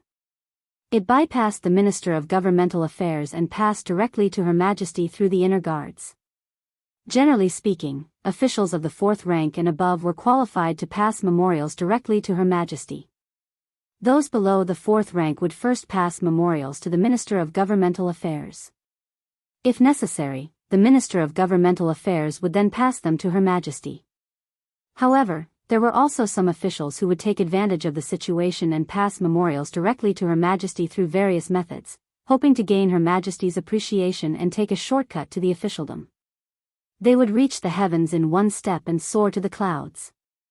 The memorial was written in hopes that the court would abolish the law of using silver in lieu of crimes in the Great Zhou's law. This matter was occasionally raised by officials in the court, but in the end, it was left unsettled. After all, for most people in the court, this law was beneficial to them. Even if a portion of them agreed to abolish it, they would still remain silent after considering their own interests. A few officials from the censorate were the first to step forward. Your Majesty, I believe that the law of using silver in lieu of crimes encourages unhealthy practices and should be abolished a long time ago. I second the motion. If a violation of the law can be pardoned with silver, where is the dignity of the law? If this law can be abolished, the hearts of the people will be more united, and the country will benefit. After this topic was raised, several officials immediately stepped forward and expressed their agreement. Not long after, an official from the Ministry of Revenue stepped forward and said, "A portion of the revenue of the national treasury comes from silver in lieu of crimes. If it is abolished, I'm afraid the national treasury will be tight." The first official to step forward said, "Lord Wei, don't you think that using silver in lieu of crimes will cause the court to lose the hearts of the people?" The official from the Ministry of Revenue did not deny it. He said, "Although this law has lost some of the hearts of the people, it has been implemented for so many years, and the court has always been stable. Governing a country is not settling cases. It cannot be purely based on right and wrong. It has to be balanced. If the national treasury loses this portion of revenue each year, where will the repair costs of the imperial city's yamen, the salaries of the officials, and the disaster relief funds allocated to the various prefectures come from?" The official opened his mouth but did not know how to refute. At this time, another official from the Ministry of Rights stepped forward and said, "The silver in lieu of crimes was created when the late emperor was still alive. After several modifications, it has already eliminated the majority of serious crimes. It not only ensures the hearts of the people, but also increases the revenue of the national treasury. Do the officials think that you are more wise than the late emperor?" With these words, the officials who had just agreed were immediately silenced. They could refute the reason of the official from the Ministry of Revenue, but who would dare to refute the words of the official from the Ministry of Rights? Even the person behind the curtain could not say that she was more wise than the late emperor, let alone them, the officials. Whoever dared to admit it would be disgraceful. An official from the Ministry of Revenue and an official from the Ministry of Rights blocked the mouths of everyone in the court. Whether it was the new party or the old party, those who could be called party in the divine capital belonged to the upper echelons. Silver in lieu of crimes was beneficial to them. With these two taking the lead, people quickly stepped forward one after another. "I oppose this proposal." "I also oppose." "I second." Beside a pillar in the corner of the crepe myrtle hall, a charming woman held a book in one hand and a brush in the other. She wrote unhurriedly, "The Minister Counselor of the Ministry of Revenue, the Minister Counselor of the Ministry of Rights, the Minister Counselor of the Ministry of Justice." When Li Mu returned to the yamen, he saw that Mr. Mei was already waiting for him there. Li Mu walked forward and asked, "How is it?" "Like before, too many people oppose this proposal. We can only put it aside for now." Mr. Mei shook his head and handed him a book. "The leaders of the opposition are all written here." Li Mu inquired about the situation in the imperial court today from her, and also learned some detailed information. The Ministry of Revenue's reason was not based on any evidence. As long as the punishment was combined or the amount was increased, the problem of the national treasury's revenue could be solved. The problem with the silver in lieu of crimes was not that the punishment was silver, but that only the punishment was used for crimes. Since those people did not care about the silver, they might as well punish them more. The national treasury's revenue in this area would not decrease but increase. As for the Ministry of Rights' reason, it was purely baseless accusations. If the rules set by the previous emperor could not be changed by the descendants, then society would not be able to progress. These were all excuses they came up with. Mr. Mei said, "Actually, this is not a big deal. Most of the officials above the 4th rank do not care and did not participate. The ones who really oppose are the 5th and 6th rank officials. Their positions are not high, but they are very difficult to deal with. Do you have any ideas?" Li Mu thought for a moment and said, "I do have an idea, but it will cost more silver. I wonder if Your Majesty can reimburse me?"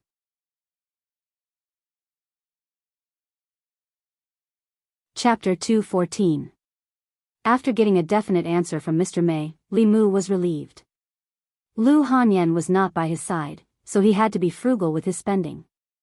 He had to ask the Empress for reimbursement for this kind of official expenses. He walked to the front office and found Wang Wu. Wang Wu stood up and asked, "Boss, what's the matter?" Li Mu asked, "Are you familiar with the officials and nobles in Chengdu?" Wang Wu nodded and said, "Of course I am. In our line of work, we can have nothing, but we can't be blind. We have to be clear about who we can offend and who we can't.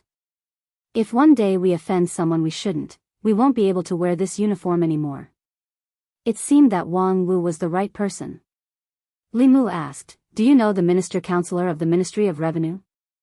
"The Ministry of Revenue has 2 Minister-Counselors," Wang Wu said. "Under the Ministry of Revenue, there are 3 Minister-Counselors. Under the Ministry of Revenue, there are 3 Minister-Counselors. Their official positions are half a rank higher than our Commandant Darren." Mr. May seemed to have expected Li Mu to have this question. He even thoughtfully put a bracket after the Minister-Counselor of the Ministry of Revenue with the word, Wei, in the bracket. Li Mu said, "Minister-Counselor Wei." Wang Wu was obviously familiar with the officials in the court. He immediately said, "Then it's Lord Wei of the Ministry of Revenue."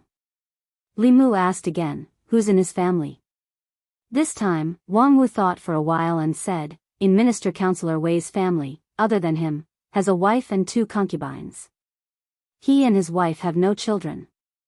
The second concubine gave him a daughter, and the third concubine gave him a son. Lord Wei likes the son very much and usually spoils him to the heavens." Li Mu was not surprised to know that he was an official of the Ministry of Revenue.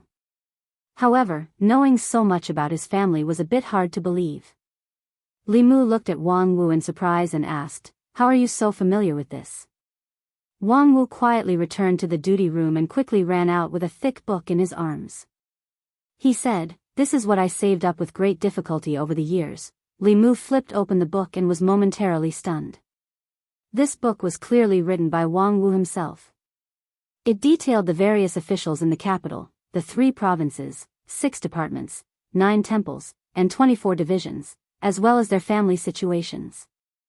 There was even an analysis of the personalities of the officials in the Yamen, including the mobilization of the officials in the Yamen. It was all written in the book.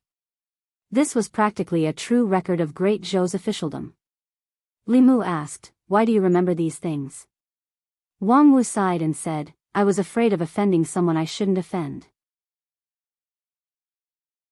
There are many people in the capital who can crush us with just a wave of their hand, so I asked around in advance." Li Mu praised, "You're really a talent." Wang Wu rubbed his head and said embarrassedly, "Boss, you flatter me." Li Mu quickly found a breakthrough point from Wang Wu's words. He asked Wang Wu, "Tell me about Minister-Counselor Wei's son." Wang Wu flipped through a few pages of the book and said, "Minister-Counselor Wei's son is called Wei Peng. Because he's the only descendant of the Wei family, he's been doted on since he was young. Therefore, his temper is rather eccentric. Even the sons of other officials aren't willing to play with him. He loves good food and his favorite restaurant is the Floating Fragrance Restaurant." Floating Fragrance Restaurant. Several constables were drooling over the dishes in front of them. Wang Wu finally couldn't help but ask Li Mu, "Boss, can we eat these dishes?" Li Mu took a bite and said, "Of course, why not?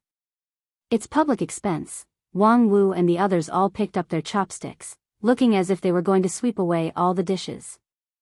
Although the Floating Fragrance Restaurant wasn't the best restaurant in Luoyang, it was still a place they couldn't afford. A dish here cost more than their monthly salary. Li Mu glanced at them and said, "Eat slowly. Don't embarrass the Yamen." Li Mu was used to eating Lu Hanyan's dishes. The food here was tasteless to him. It was just that the ingredients were more expensive, the presentation was more particular, the quantity was extremely small, and the price was exorbitant. If it weren't for the fact that the son of the Minister-Counselor of the Ministry of Revenue liked to eat here, Li Mu wouldn't have come to this place. In an exquisite private room on the 2nd floor of the Floating Fragrance Restaurant, Wei Peng and a few friends finished eating and walked out of the private room and down the stairs. One of them said as he walked, "I heard that Zhu Tsong was flogged in the Ministry of Justice. Why would the Ministry of Justice do anything to him?" Another person said, "I've heard that Zhu Tsong and a few others were caught riding horses on the streets of Luoyang. He paid the fine and gave the arrestor 100 taels after he got out, saying that he would do it 10 more times. He shook his head and said, Zhu Tsong really thinks that he can do whatever he wants in Luoyang just because his father is the director of the Ministry of Rights. It's fine if it's normal times, but this time he's too arrogant. Isn't he riding on the head of the imperial court? If the Ministry of Justice doesn't punish him, who will? Another person said, when it's time to restrain yourself, you have to restrain yourself. Going against the Luoyang Yamen is the same as going against the imperial court. The three of them walked down the stairs. Wei Peng saw that a constable who was eating at the door kept looking at him. His gaze also lingered on him for a while. The next moment, the constable slammed his chopsticks on the table and stood up. He looked at Wei Peng and asked loudly, "What are you looking at?" The others were stunned. Wei Peng was even more confused. He had only glanced at the constable and the constable had put on a provocative posture. This constable's temper was worse than his. He was in a good mood today and did not get angry. Instead, he looked at the constable mockingly and asked, "What's wrong with looking at you?" The constable looked angry and said, "I dare you to look at me again." It was the first time Wei Peng had seen such an arrogant constable. He crossed his arms and said, "What are you going to do?" Bang! The bailiff simply punched him in the face. Wei Peng staggered and was sent flying backwards. A bruise appeared on his eye. Wei Peng was stunned. The people behind him were stunned. The guests, shopkeeper, and waiters of wafting fragrance inn were all stunned. He punched someone just because they looked at him a little longer. How could there be such an arrogant person in Luoyang? Even the sons of officials and nobles would have a reason when they bullied others. This constable's reason was a little careless. That said, many of the people present felt quite satisfied with that punch. After all, the person he hit was Wei Peng. Everyone was used to seeing his arrogant and despotic appearance. It was the first time they saw him being bullied. The constables were also stunned. Wang Wu had never thought that the reason Li Mu asked him about Minister Wei's vice-director was because of this. The pain that came from his eyes stunned Wei Peng for a moment before he woke up. Then, he clearly realized something. He had been beaten up. He had been beaten up by a constable. The reason the other party had beaten him was because he had looked at him a little longer. He was used to using his power to oppress others. When he went out, he brought 2 guards with him. At this time, the 2 guards also realized what was going on and reached out to grab Li Mu. These 2 people were in the spirit condensing realm. Li Mu did not move. He just glanced at them. The 2's outstretched hands stopped in midair. Cold sweat seeped out of their foreheads.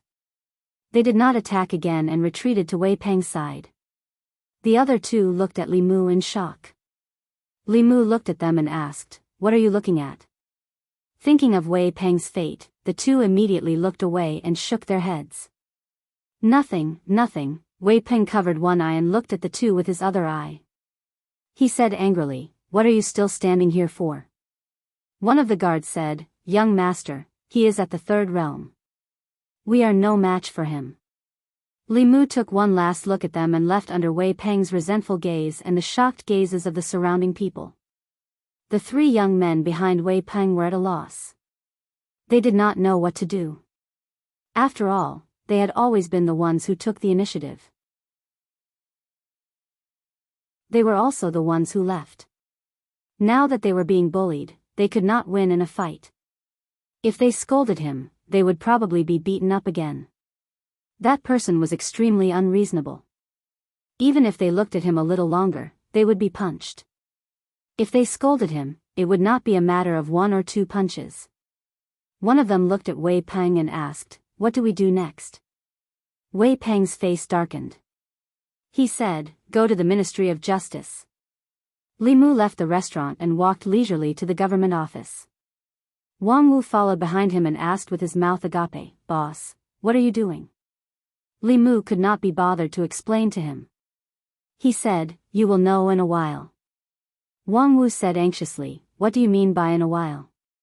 "The people from the Ministry of Justice will be here soon."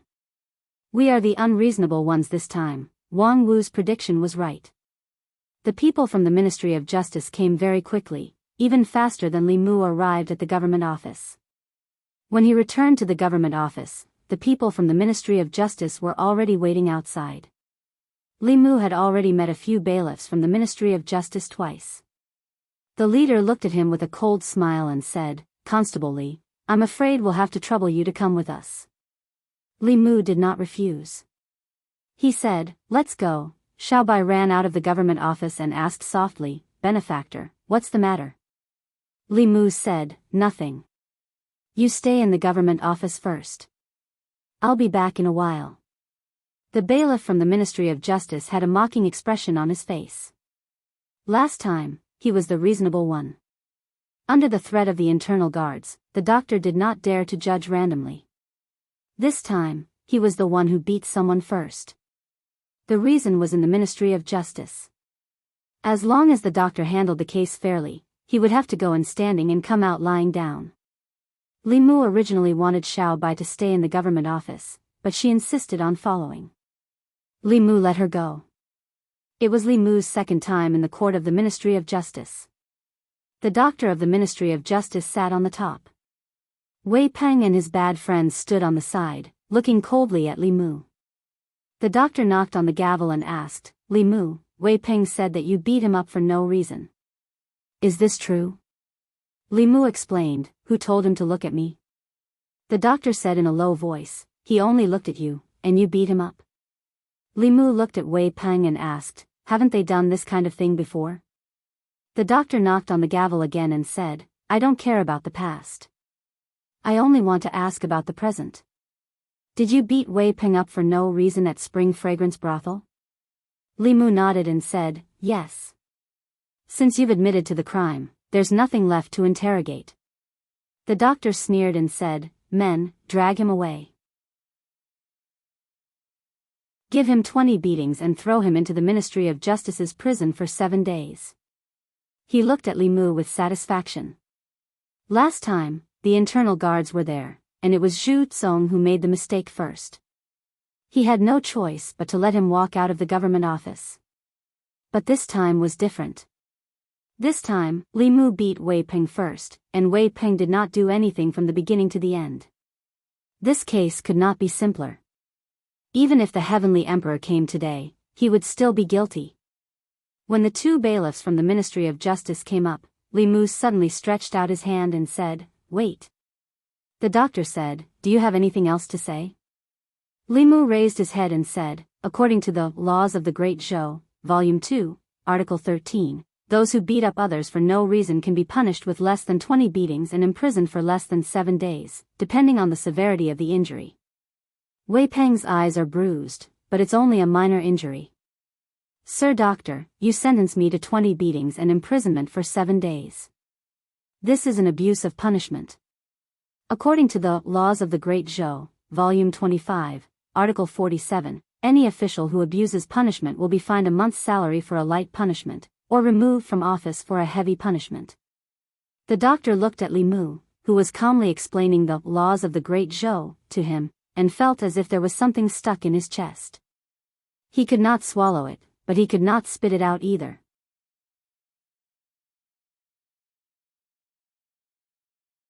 Chapter 2:15. What made the director of the Ministry of Justice gloomy was that Li Mu had said so much, and every word he said was reasonable. According to the Laws of the Great Zhou, as long as no serious injuries or deaths were caused, the maximum punishment for fighting would be 20 strokes of the cane and 7 days of imprisonment. Wei Peng only had a black eye, which was a light injury among light injuries. If he was sentenced to the most serious crime of fighting, he might not be able to convince the public. He was not afraid of not being able to convince the public, but he was afraid of not being able to convince the internal guard. This was a clear abuse of power, and a heavy punishment was a light crime. The internal guard was a sharp sword hanging over the heads of the officials of the divine capital. If this sword fell, even if he could keep his head, he would definitely not be able to keep his position. However, if he downplayed this matter, he would not be able to swallow the anger in his heart. He was a constable, and catching people was his job. Why would he study the laws of the Great Zhou? The director of the Ministry of Justice took a deep breath. After calming himself down, he said, "I won't imprison you. 10 strokes of the cane isn't an abuse of punishment, right? Li Mu nodded. Of course not. After all, the law was only a reference. It could not be so precise as to how a black eye should be punished. As for how the punishment should be, it was up to the judge to decide the punishment according to the actual situation. This was the authority of the judge. The director of the Ministry of Justice waved his hand and said, "Men, drag him out and execute him." He could choose not to imprison him, but he had to beat him. If he did not make Li Mu lose half his life today, he would not be able to appease the hatred in his heart from being humiliated twice. Although this person was a constable, he was still inexperienced. He probably did not know that the bailiffs of the Ministry of Justice had long been trained to be skilled. They could beat someone 100 times with the cane and only hurt the flesh. They could also beat someone to death within 10 strokes. Whether it was 10 strokes, 20 strokes, 100 strokes, or 200 strokes, they could all achieve the same result. The director of the Ministry of Justice gave the two bailiffs a look. After the two understood, a trace of fierceness appeared in their eyes. Wait. Li Mu stretched out his hand again. The director of the Ministry of Justice said angrily, "What else do you want?" Li Mu slowly said, "According to the law of the Great Zhou, Book 2, Article 13, the crime of fighting can be substituted with silver. And according to the law of the Great Zhou, Book 50, Article 1, it explains the substitution of silver. 1 cane can be substituted with 1 tael of silver. 10 canes, that is 1 tael of silver." Li Mu took out a piece of silver from his bosom and walked to the table where the director of the Ministry of Justice was sitting. He placed the silver on the table and said, "There's more than 1 tael of silver here. Keep the change." The director of the Ministry of Justice opened his mouth, but did not know how to refute. The silver of guilt was a rule set by the previous emperor, and it was still in use today. In today's morning court, he even stood out to oppose the proposal to abolish the silver of guilt. In other words, Li Mu's actions were in accordance with the law. However, this law had always been used by the Ministry of Justice to protect their accomplices. When had it ever been used on themselves? Li Mu looked at the director of the Ministry of Justice and asked, "Is there a problem?" The director of the Ministry of Justice did not speak. He could not deny Li Mu, because denying Li Mu was the same as denying himself. A few hours ago, he was still in court, arguing that the silver of guilt was beneficial to the country, and not a tool used by some party for personal gain. If he did not allow Li Mu to use the silver of guilt, he was afraid that the internal guards would immediately accuse him of abusing his power for personal gain. That would be the end of him. The director of the Ministry of Justice shook his head and said, "No problem." Li Mu said, "If there's no problem, I'll go back first. See you next time." Wei Peng had been standing to the side and watching. At this moment, he could no longer hold back. He pointed at Li Mu and asked the director of the Ministry of Justice, "Are we letting him go just like that?" The director of the Ministry of Justice said with a dark expression, "According to the law, he paid the silver and it was enough to pay for his crime." Wei Peng cursed angrily, "Which idiot made this bullshit law? Where is the justice?" Li Mu, who already had 1 foot out of the hall of the Ministry of Justice, pulled back the foot he had taken. He turned around and walked back. He looked at the director of the Ministry of Justice and asked, "Did you hear that?" The director of the Ministry of Justice held his forehead and shook his head. "I didn't hear anything. I heard it." Li Mu pointed at Wei Peng and said, "He just said which idiot made this bullshit law. The silver of guilt law was made by the previous emperor. Insulting the previous emperor is a great disrespect. According to the law, one should be punished with 100 beatings. Great disrespect referred to disrespect to the sovereign. Disrespect to the previous sovereigns of the Great Zhou was a great disrespect. There was no punishment for this crime. It was very small when it was small, but it was very big when it was big. If the sovereign was wise, he might just laugh it off. If it was a narrow-minded emperor, this crime alone would be enough to sentence him to death. According to the law of the Great Zhou, great disrespect was punishable with 100 beatings. After 100 beatings, some people would be able to get out of bed the next day. Some people would die on the spot. The specific situation depended on the decision of the judge. Whether they lived or died, it was all within the law. Hearing this, Wei Peng's expression changed greatly. He said, I didn't know this was made by the previous emperor.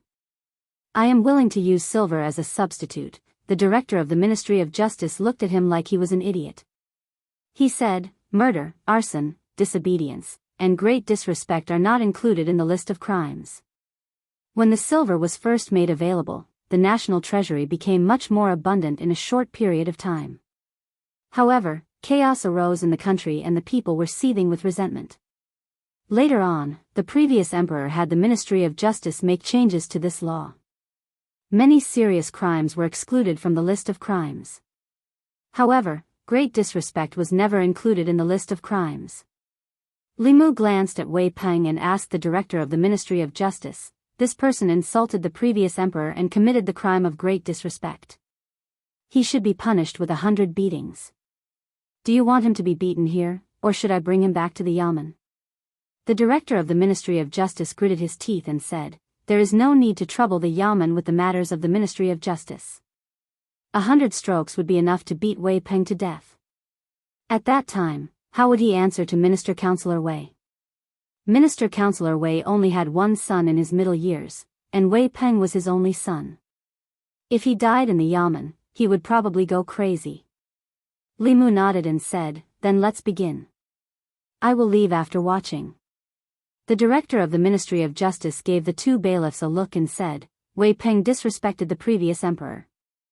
According to the law, he should be punished with 100 beatings.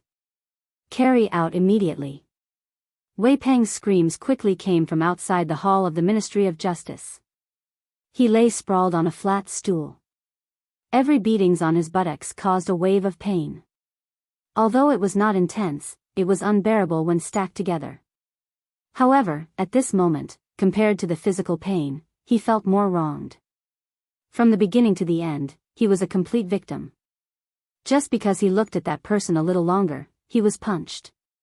When he arrived at the Ministry of Justice, not only did he not receive justice, he was punished with 100 beatings.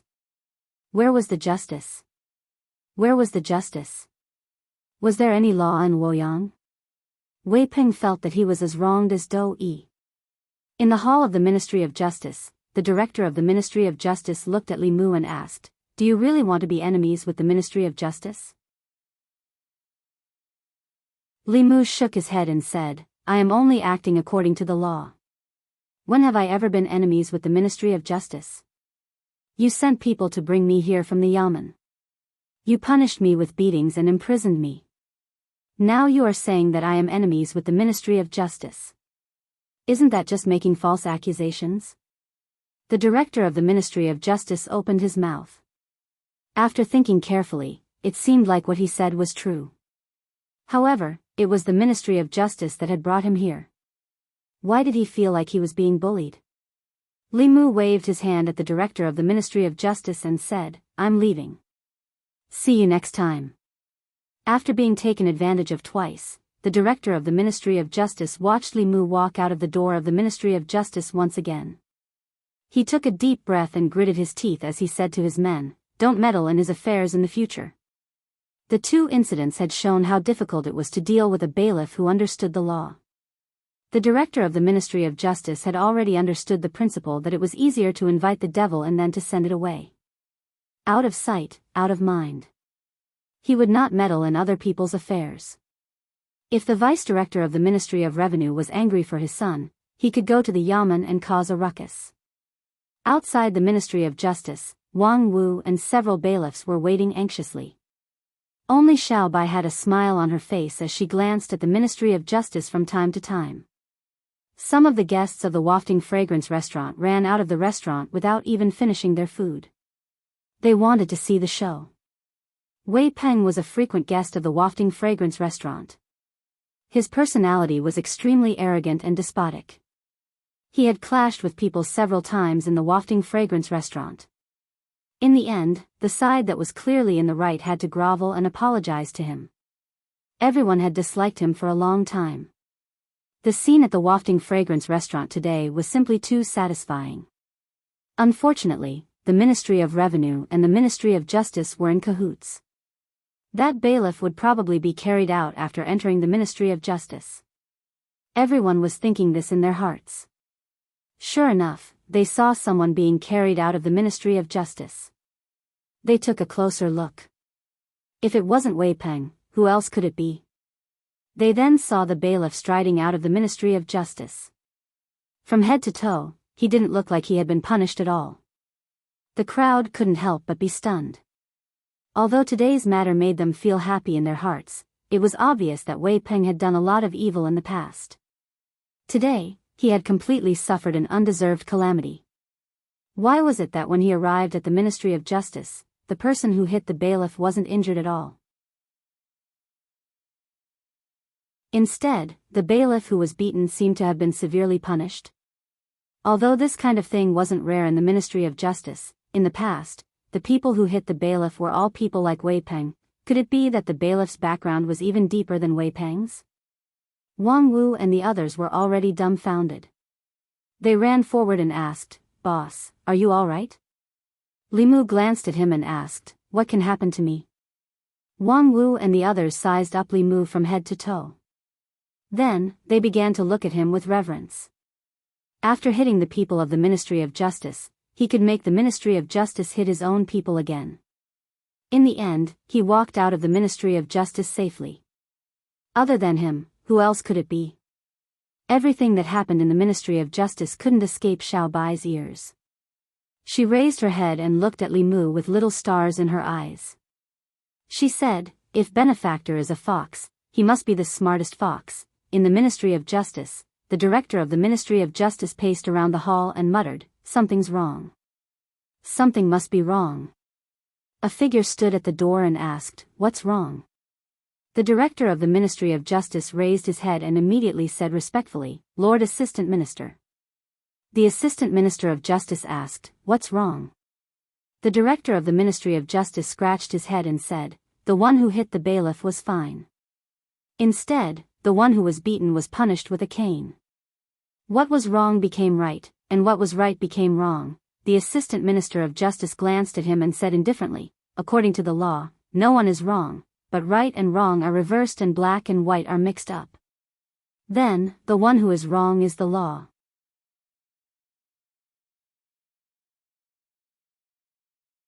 Chapter 216. Li Mu and Xiao Bai swaggered out of the Ministry of Justice and basked in the gazes of the people on the streets. Then, they returned to the government office. However, the incident at the Aroma Tavern had already spread within a small circle. "Did you hear? Just now at the Aroma Tavern, the son of Minister Councillor Wei of the Ministry of Revenue, Wei Peng, was beaten up." Who would be so daring to do such a thing? Could it be the son of another family? It's the constable of the divine capital. 2 days ago, the son of Minister Zhu of the Ministry of Rights was beaten up by him. Is the constable purposely against these people? Will the Ministry of Justice let him off? There's more to come. After arriving at the Ministry of Justice, Wei Peng was beaten up again, but the constable walked out unscathed. The commoners were happy to see this kind of thing. They were usually bullied by these people. When had they ever seen them being bullied? Just thinking about it made them feel incomparably happy. A young man walked on the streets of the divine capital with a few attendants behind him. Hearing the discussions of the people on the streets, he looked surprised. He said, "I went out to play for a few days and something like this happened in the divine capital?" One of the attendants behind him said, "Minister Councillor Wei and the master are close friends. How could the master let him be beaten up in the Ministry of Justice? It must be the groundless rumors spread by these ignorant people." The young man nodded and said, "I think so too. How could there be such an arrogant person in the divine capital? He dared to beat up the son of an official just by looking at him." Bang! He was walking on the streets when he accidentally bumped into a person walking towards him. It was obvious that the person in front of him had deliberately bumped into him. Yang Xiu frowned and looked at the person. The constable looked at him coldly. "What are you looking at?" Before Yang Xiu could react, a fist grew larger in front of his eyes. The two attendants reacted quickly. One of them blocked the constable's fist, while the other attacked his chest. The constable's footwork changed and he easily dodged the follower's attack. His fist also changed direction and landed on Yang Xiu's other eye. After a sharp pain, a bruise appeared on Yang Xiu's right eye. "How dare you! How dare you!" The two followers were furious. Just as they were about to attack again, the constable pulled out his sword and pointed at them. He said coldly, "Have you considered the consequences of attacking and arresting people on the streets of Luoyang?" The two of them paused. Assaulting and arrest was a serious crime, much more serious than fighting. Moreover, the aura that was inadvertently leaked out from that person's two simple actions just now made them feel extremely pressured. That person was at least at the third realm. They were no match for him. A follower's face turned green as he said angrily, "Why did you hit him for no reason?" "Li Mu, who asked him to glare at me just now?" The other person found it hard to understand his logic. "You hit him just because he glared at you?"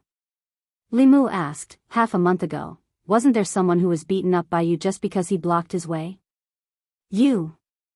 The attendant pointed at Li Mu, speechless for a moment. The young master dared to do this because his father was the director of the Ministry of Justice. Did this insignificant constable have a father who was also a director of the Ministry of Justice? They might not be able to beat him, but they did not dare to either. The attendant said sternly, "As a constable, you hit someone for no reason.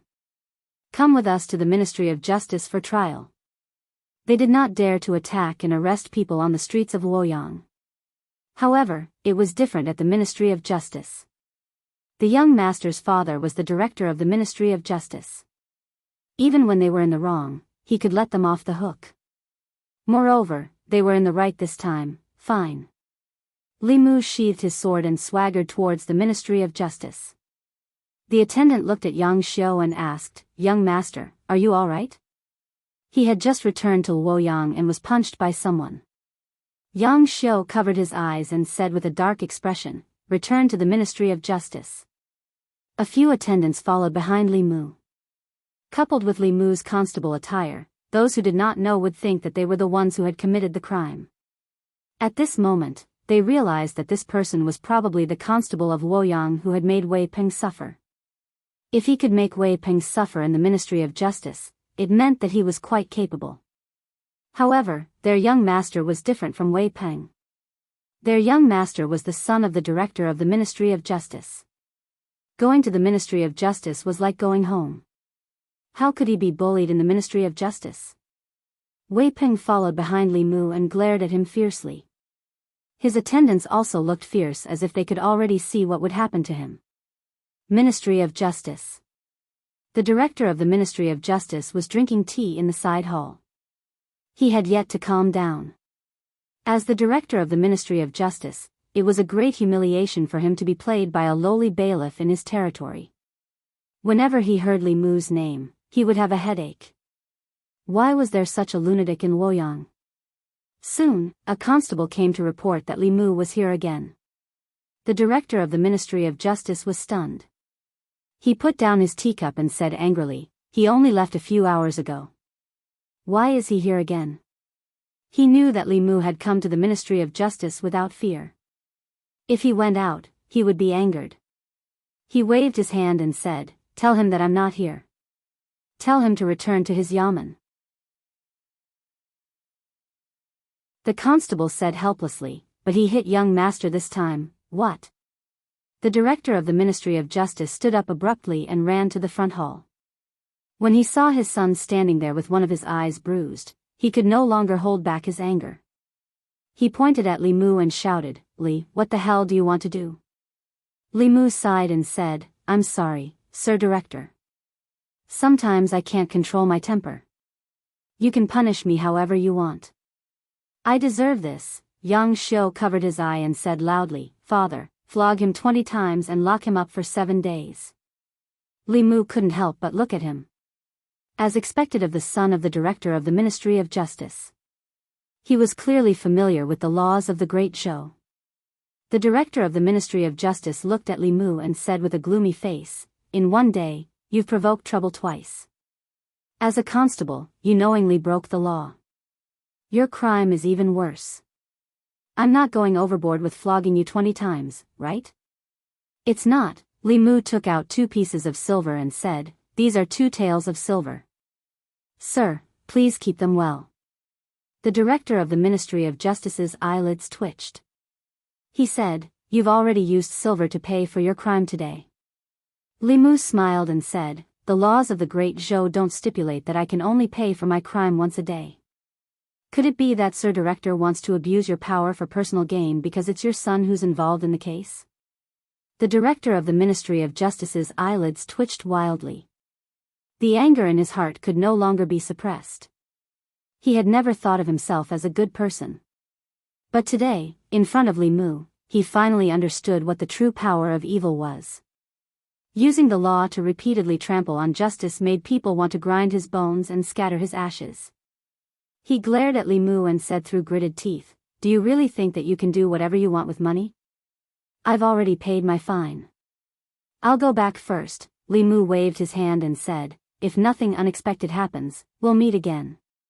When he reached the door, he turned back and said with a smile, "I'm sorry. You really can do whatever you want with money. Haven't you always been like this?" Yang Xiu pointed at Li Mu's departing figure and asked, "Father, are you just going to let him go like this?"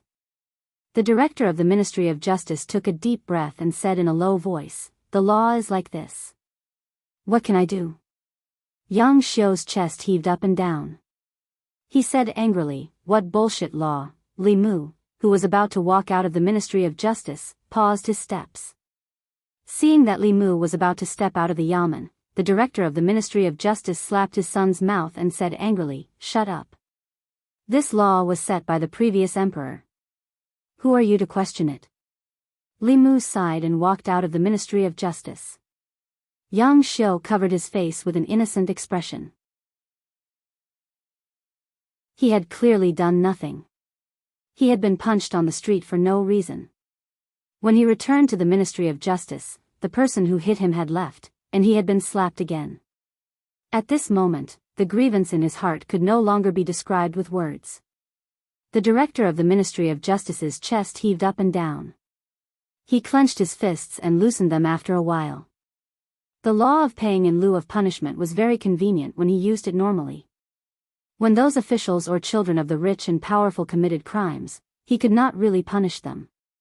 Using silver in lieu of punishment was a very good way to avoid this trouble. There were clear laws and regulations. Even the victims had nothing to say. However, when these things happened to them, the feeling was completely different. This was the source of the feeling in his heart that something was wrong. The rules that were originally set for them were used by Li Mu as a tool. If it was someone else, he would not need to talk about rules with them. However, Li Mu had the internal guards behind him. No matter how unwilling he was, he could only act within the rules unless they set up new rules. He returned to the side hall and thought about this matter. After a while, another bailiff knocked on the door and came in. The bailiff looked at him with a dazed expression and said, "Sir, the grandson of the minister of Taichung Temple was beaten on the street. The one who hit him was that Li Mu. From the time Li Mu left the Ministry of Justice to the time the grandson of the minister of Taichung Temple was beaten and reported to the Ministry of Justice, only half an hour had passed."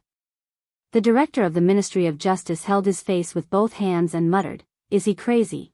Beating the son of the director of the Ministry of Rights, the son of the Minister of Revenue, the son of the director of the Ministry of Justice, and the grandson of the minister of Taichung Temple. Only a lunatic would do such a thing." At a certain moment, a light flashed through the director of the Ministry of Justice's mind. The director of the Ministry of Rights, the Minister of Revenue, the Minister of Taichung Temple, and himself were all strongly against abolishing the act of substitution. However, Li Mu used the act of substitution to make them suffer unspeakable. Could it be that his true purpose was to abolish the act of substitution?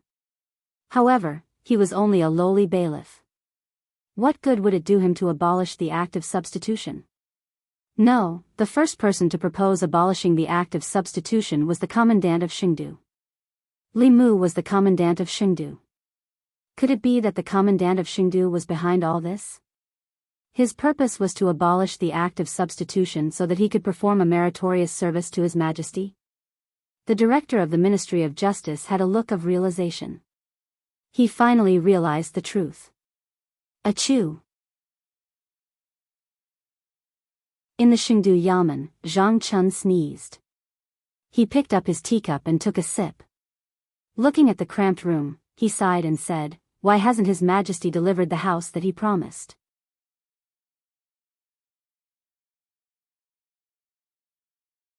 Chapter 217. Li Mu walked on the streets of Luoyang with Wang Wu following behind him. Letting Xiao Bai see him beating people up for no reason would hurt his upright image in Xiao Bai's heart. That was why Li Mu had her stay at the Yamen to cultivate instead of following him around.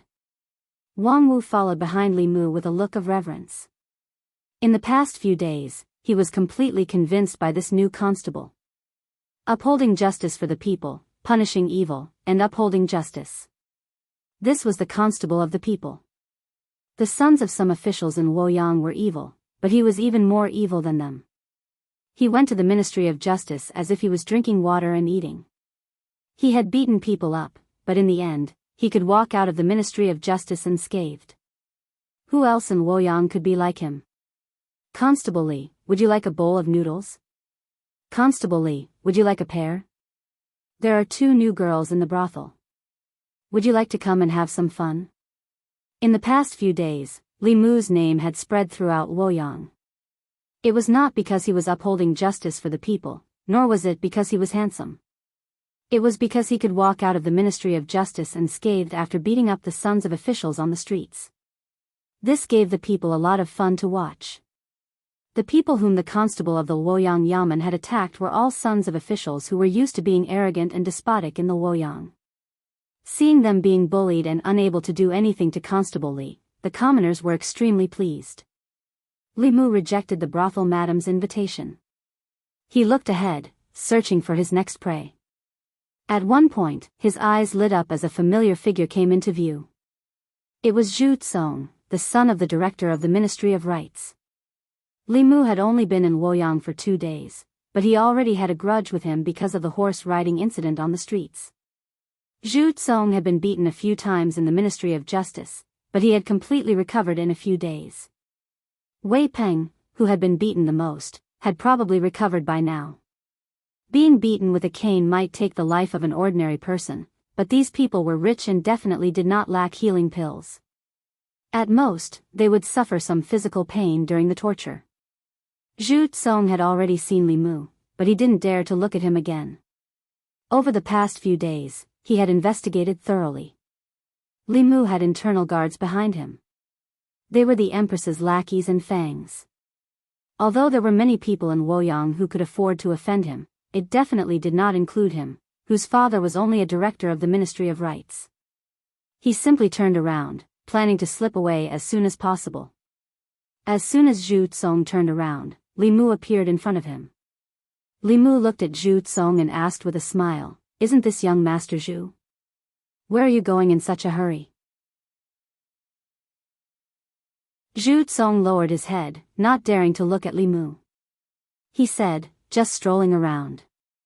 Li Mu frowned and said, "Why don't you look at me when you speak? Are you looking down on me?" Zhu Tsong immediately raised his head and said with a sad face, "Arresterly, it was all my fault. I was blind. I shouldn't have ridden on the street and provoked the imperial court. I won't do it again. Please forgive me." Li Mu looked at Zhu Tsong, stunned for a moment. If Zhu Tsong was as arrogant and despotic as before, beating him up would not be a big deal. But he suddenly turned over a new leaf and admitted his mistake. If Li Mu beat him up again, he would be in the wrong. A prodigal who turned over a new leaf was more precious than gold. If he could really repent in the future, he would be spared a beating today. Li Mu waved his hand and said, "Behave yourself in the future.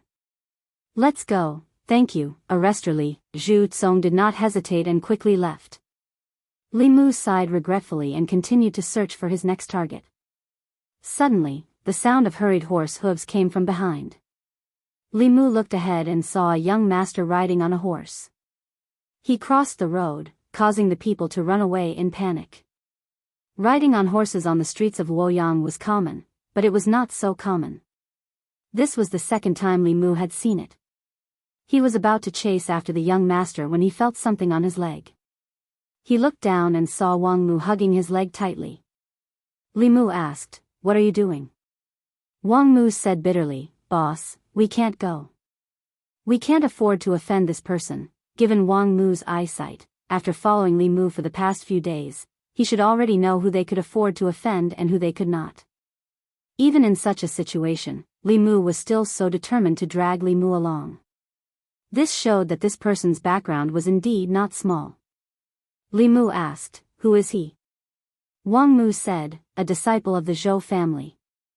A disciple of the Zhou family. Although there were only 4 words, it was very important in the hearts of the people, officials, and nobles in Luoyang. Although the royal family had no relatives, and since the empress ascended the throne, the relationship with the Zhou family was not as close as before. But now, the Zhou family was undoubtedly the #1 family in Great Zhou. The Zhou family and their vassal forces controlled half of the imperial court.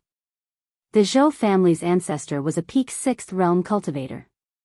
The family recruited countless cultivators, including Dongxian. In Luoyang, even the Shao family was inferior to the Zhou family. Lord Zhang had once warned Li Mu that the Zhou family was first among the people and forces that he could not afford to offend in Luoyang. Even if Li Mu had internal guards behind him, he could not afford to offend this family.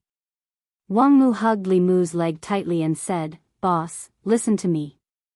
This is really not something we can afford to offend."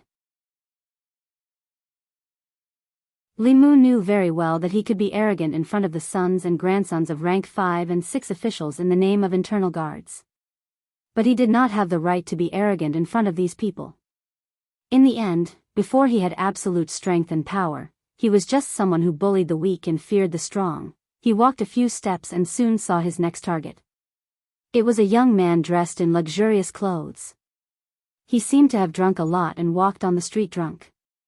Occasionally, he would smile at the girls passing by, causing them to cry out in surprise and hurriedly move away. An old man was following behind him at a distance that was neither too far nor too close. He should be a bodyguard. Wang Wu followed Li Mu's gaze. His hands, which had already let go of Li Mu's thighs, hugged him again. He said helplessly, "Lord, this is also not something we can afford to offend." Unlike riding a horse on the street, being drunk was not a crime. Smiling at women while drunk was not a crime. If it was not for the fact that he was usually arrogant and domineering in Luoyang and bullied the people, Li Mu would not have taken the initiative to offend him. He was just curious about the background of this young man who had a 5th realm guard. He looked at Wang Mu and asked, "Who is this?" Wang Mu said, "Crown Prince Ping, the former Crown Prince's cousin. He's from the Shao royal family."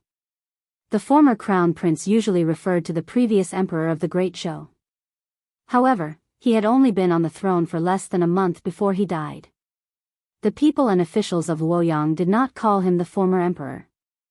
According to Lord Zhang's reminder to Li Mu, the Shao royal family was ranked 2nd, just below the Zhou family. The Great Zhou court had been swayed by these two forces since 3 years ago.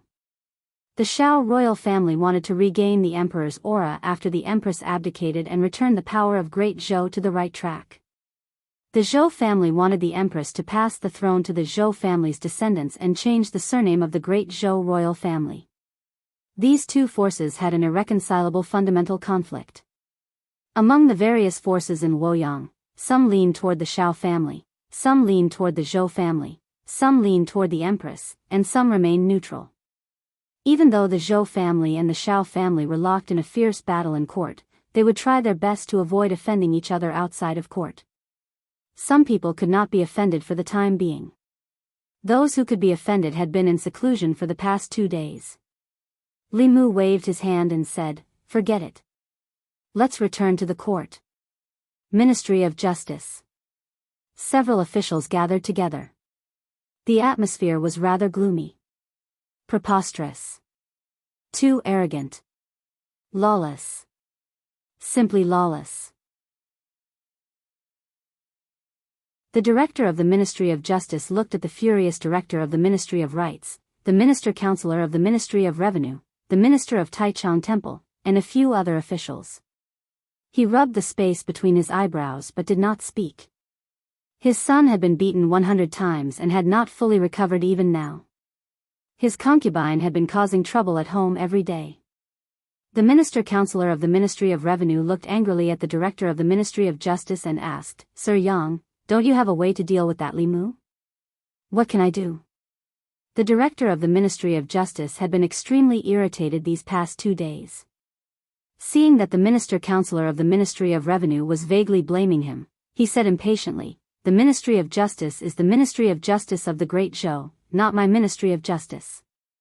When the officials of the Ministry of Justice do things, they have to abide by the law. Although that Li Mu is arrogant, everything he does is within the law. What do you want me to do?" The director of the Ministry of Rights said, "Is there really no way at all?" The director of the Ministry of Justice said angrily, "That brat is more cunning than a fox. He is more familiar with the laws of the Great Zhou than I am. He also has the internal guards behind him. Unless the silver is abolished, no one can deal with him." Everyone looked at each other. They could all see a strong sense of helplessness in each other's eyes. In the past, when their children got into trouble, they were the ones who were in the wrong. They thought about how to use the Ministry of Justice to turn big problems into small ones and small ones into nothing. But these past few days, the ones who were bullied were them. They were clearly officials of the imperial court. Their children were bullied, but they could not use the law to punish the culprit. The feeling of not being able to use the law to punish the culprit made them extremely depressed. The minister of Taichung Temple asked, "Is there no other way besides abolishing the silver?" The director of the Ministry of Justice shook his head and said, "No. Changing the law had always been the responsibility of the Ministry of Justice." The minister of Taichung Temple asked again, "What did the minister and the minister say?" The director of the Ministry of Justice said, "The two of them are busy every day. Why would they care about such a small matter? To them, the matter of paying for the crime was a big matter. However, to the assistant minister and the minister, helping the Shao royal family regain their power was the most important thing. An insignificant change to a law was simply not worthy of their special attention." The minister-counselor of the Ministry of Revenue gritted his teeth and said, "They must be doing this to abolish the silver law." Those who opposed the abolition of the law in the imperial court that day all suffered such revenge. The director of the Ministry of Rights asked, "Who was the one who sent the letter proposing the abolition of the silver law?" The director of the Ministry of Justice said, "The commandant of the divine capital, Zhang Chun." The minister-counselor of the Ministry of Revenue suddenly slammed the table and said angrily, "That damned Zhang Chun. He actually set up such a trap for us. I will never forgive him."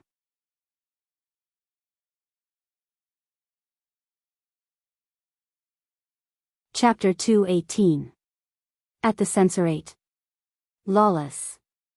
This is lawless. Is no one going to do anything about such an evil official in the divine capital? Imperial censors, are you going to watch the divine capital be turned into a mess by this person? The officials whose families' juniors had been bullied gathered at the entrance of the censorate to block the entrance of the censorate. The censorate's door was shut tight and did not let them in. After shouting at the door for a while, an censorate poked his head out of the wall and said to them, "Dear censorates, this is the Ministry of Justice's matter. You should go to the Ministry of Justice's yamen." An official said angrily, "The Ministry of Justice told us to look for you, but you're looking for the Ministry of Justice. Who should we look for?" The censorate said, "I'm sorry. The censorate is only in charge of monitoring matters. You should report this to the Ministry of Justice." The official gritted his teeth and said, "Is the censorate not going to report such an evil official?" The censorate on the wall said regretfully, "This person's actions did not violate any law. It's not within the scope of the censorate's impeachment." Then, he jumped off the wall and looked at his colleagues in the courtyard. He smiled and said, "I wonder who thought of this idea." "It's amazing," one of the censorates mocked. "Now you want us to impeach him." Back in the imperial court, I wonder who was the one who strongly opposed the abolition of the scapegoat silver.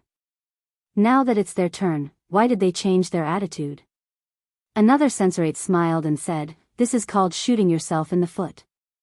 This Commandant Zhang can even think of such an idea. He's a genius. Many officials in the censorate disliked the scapegoat silver law. Every once in a while, the imperial court would discuss the abolition of the scapegoat silver. However, due to the protection of the officials outside, the censorate's suggestion was rejected time and time again. In the end, the officials did not care who made the suggestion. The result was the same anyway. This time, many people did not know who submitted the scapegoat silver. However, after the incident in the divine capital, Wei Zhangquan's name was known by everyone. To be able to come up with a method of using violence to curb violence, using evil to curb evil, and making some people who defended the silver law of substitution suffer the consequences of their own actions. Anyone who heard this would have to say that they were impressed.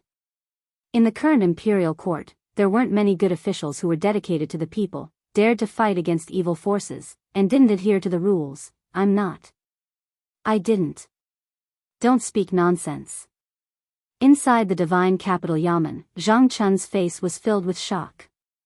He shouted, what does this have to do with me? Deputy Constable's son said with a smile, sir, you don't have to hide it anymore. Who doesn't know that you were the one who sent the letter proposing the abolition of the substitute silver? You were also the one who instigated Constable Li's actions. Zhang Chun opened his mouth and was speechless for a moment. He was the one who handed the memorial to Li Mu, and Li Mu was his subordinate. It was reasonable for others to have such a guess. But the problem was that he had only handed over the letter to buy a big house for his wife and daughter. He did not instruct Li Mu to do those things. In the end, not only did he not get the house, but he also became a scapegoat. This was purely a case of yellow mud falling into one's crotch. He couldn't explain it even if he wanted to. When he thought about how he had unknowingly offended so many officials and dignitaries, Zhang Chun was furious. He said angrily, go and find Li Mu for me. After a while, Li Mu came to the back of the yamen. Zhang Chun gritted his teeth and said, look at what you've done. Li Mu was worried about not being able to find the target. He came back to his senses and asked, what's the matter? Zhang Chun said angrily, you're still playing dumb with me. They all think that I'm the one who instigated you to do this. What? Li Mu was shocked. He had worked hard to find the target and repeatedly used violence. He didn't hesitate to destroy the perfect image in Xiao Bai's mind. All this was to establish an image in the eyes of the people as a constable who didn't fear the strong and dared to fight against evil forces for the sake of the people's well-being. In this matter, he was definitely the number one person. When this matter was settled, all of the people's psychokinesis would be targeted at him. He was the one who did all the dirty work. Lord Zhang was just drinking tea in the yamen and took away the fruits of his labor.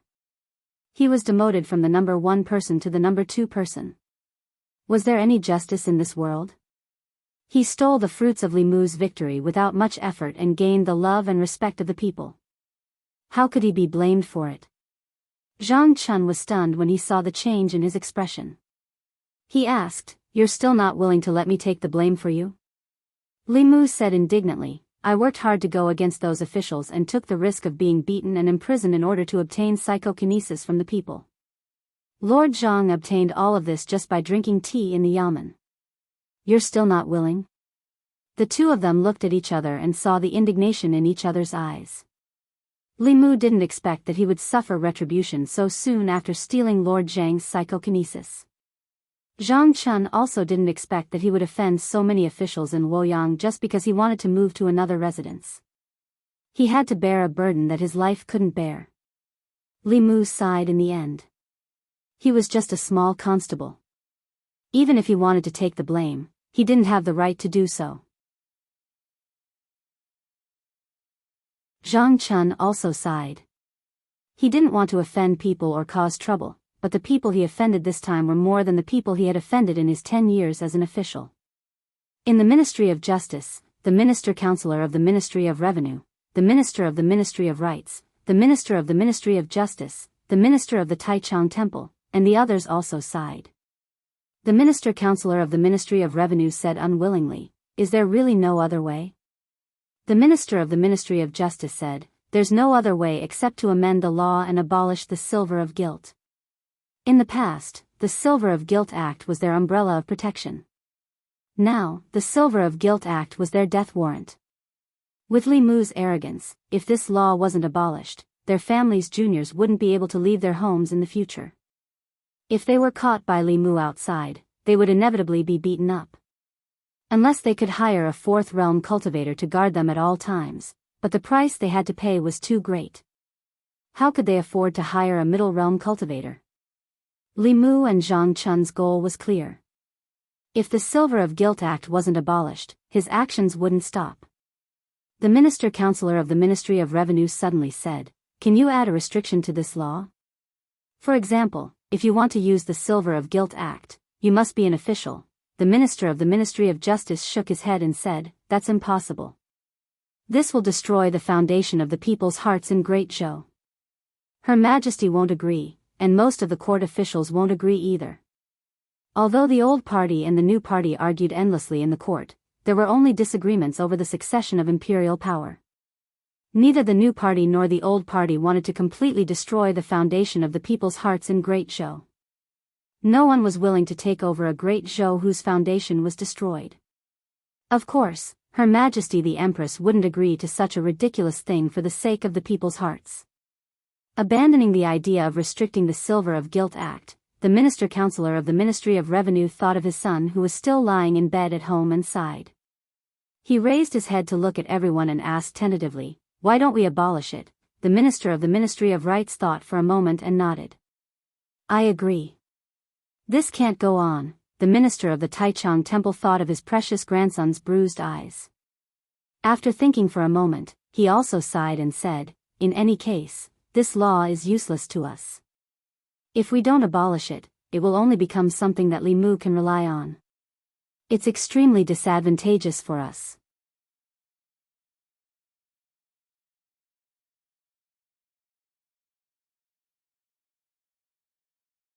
The minister-counselor of the Ministry of Revenue, the director of the Ministry of Rights, and the minister of Taichung Temple all stood out to support this idea. This action caused some of the people in the imperial court to drop their jaws. Every time someone brought up the idea of abolishing the punishment silver, these officials, led by the director of the Ministry of Justice, would stand out to oppose it. Just half a month ago, they had righteously refuted the abolition of the substitute sin silver. How could they change their minds one after another after only half a month?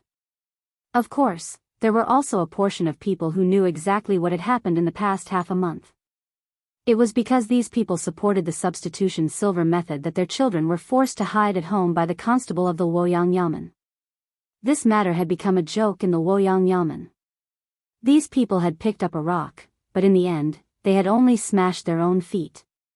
In the hall, an imperial censor stood out and asked the minister-counselor of the Ministry of Revenue, "Lord Wei, didn't you say before that the substitute sin silver is an important source of income for the national treasury every year? The repair costs of the royal palace, the salaries of the officials, and the disaster relief funds for the various counties all come from here? Without the substitute sin silver, where will all this money come from?" Anyone could hear the mockery in the censor's words. The minister-counselor of the Ministry of Revenue said without blushing or skipping a beat, "Although the substitute sin silver has been abolished, in the future, if you break the law, you will be punished both with silver and punishment. Moreover, the amount of punishment will be higher than before." The worry of the Ministry of Revenue's income decreasing can be resolved. The censor then looked at the director of the Ministry of Rights and asked, "The substitute sin silver system was established when the previous emperor was still alive. If it is so easily overturned, is it not disrespectful to the previous emperor?" This was what he had said in the court half a month ago. The director of the Ministry of Rights blushed but quickly recovered. He said, "That was then and this is now. The court situation during the previous emperor's time is very different from now. We officials in the court cannot stick to the old ways. We must know how to be flexible. Only then can we better assist His Majesty in governing the country." The censor gave him a disdainful look but did not say anything else. After all, the abolition of the substitute sin silver was beneficial to the people. A few words of mockery were enough. If they were forced into a corner, it might backfire. Behind the curtain, the young female official slowly said, "Does anyone have any objections to the abolition of the substitute sin silver?" There was complete silence in the hall. Even the officials who usually opposed the law had turned to support the abolition. Even if the others did not want to, they would not stand out and express their selfishness. After a moment, the young female official said, "Since no one objects, the Ministry of Justice will immediately abolish the law. From now on, anyone who breaks the law will not be able to use silver as a substitute." Luoyang Yamen. Mr. Mei held the imperial edict in his hand and read it aloud. Zhang Chun, the military captain of Luoyang, diligent and loyal to the people. He will be granted an official residence and become the minister of Luoyang. Zhang Chun smiled and took the imperial edict with both hands. He bowed and said, "Thank you, Your Majesty." Li Mu stood aside and sighed to himself. He hated the fact that he had been working for others for years. He was the one who was busy outside. He was the one who was hated by the sons of officials. He was the one who had been in and out of the Ministry of Justice 7 times. In the end, Lord Zhang was the one who got the residence and was promoted by half a rank. Li Mu had worked hard for half a month and worked for him for nothing. After Mr. Mei finished reading the imperial edict, he walked to Li Mu and asked, "How much did you spend these days? I will report it to you when I return to the palace." Li Mu said, 30 taels. Mr. Mei raised his eyebrows and said in surprise, 30 taels? He was not surprised that Li Mu had spent too much, but that it was too little. The abolition of the substitute silver would benefit the present generation and the future generations. Many knowledgeable officials wanted to abolish the law, but they all failed in the end. It was obvious how difficult it was to do it. She was prepared to spend 3,000 or even 30,000 taels. She did not expect Li Mu to spend 30 taels. Li Mu nodded and repeated, "It was 30 taels. Most of it was spent in the Ministry of Justice. If it was not for the meal at the fragrance restaurant, 20 taels would have been enough." The most effective way to deal with evil people was to be even more evil than them. If you wanted to force the Ministry of Justice to submit, then you had to go their way and leave them with no way out. As long as you found the right way, the money was secondary.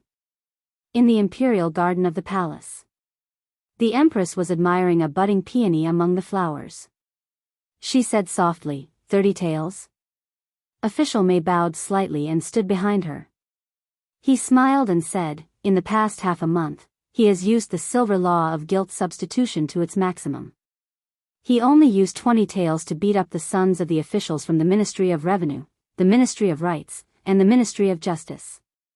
If that wasn't the case, why would those officials take the initiative to change the law?" The young female official beside her said, "After Her Majesty abolished the substitute silver law, the people of Fairy's capital responded very strongly. Everyone in Fairy's capital went to the state temple to pray." The empress looked away from the flower bud and said calmly, "Let's go out and have a look." She turned around and brushed the flower bud with her sleeve. In an instant, the peonies in the garden bloomed. On the streets of Fairy's capital, Li Mu and Wang Wu walked on the streets. There were not many people on the streets that used to be bustling today. At this time, most of the people in Fairy's capital went to the state temple to pray. The substitute silver law had tortured the people for more than a decade since the time of the previous emperor. Today, it was finally abolished. The people of Fairy's capital were grateful for Her Majesty's benevolence and went to the state temple to pray. This caused the idea of getting some telekinesis from the people to fail. However, although most of Li Mu's gains were stolen by Lord Li Mu because of the abolition of the substitute silver law, it was only for the imperial court. The people's trust in Li Mu would not decrease.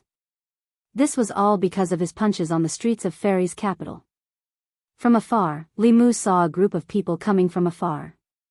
They were all familiar faces to Li Mu.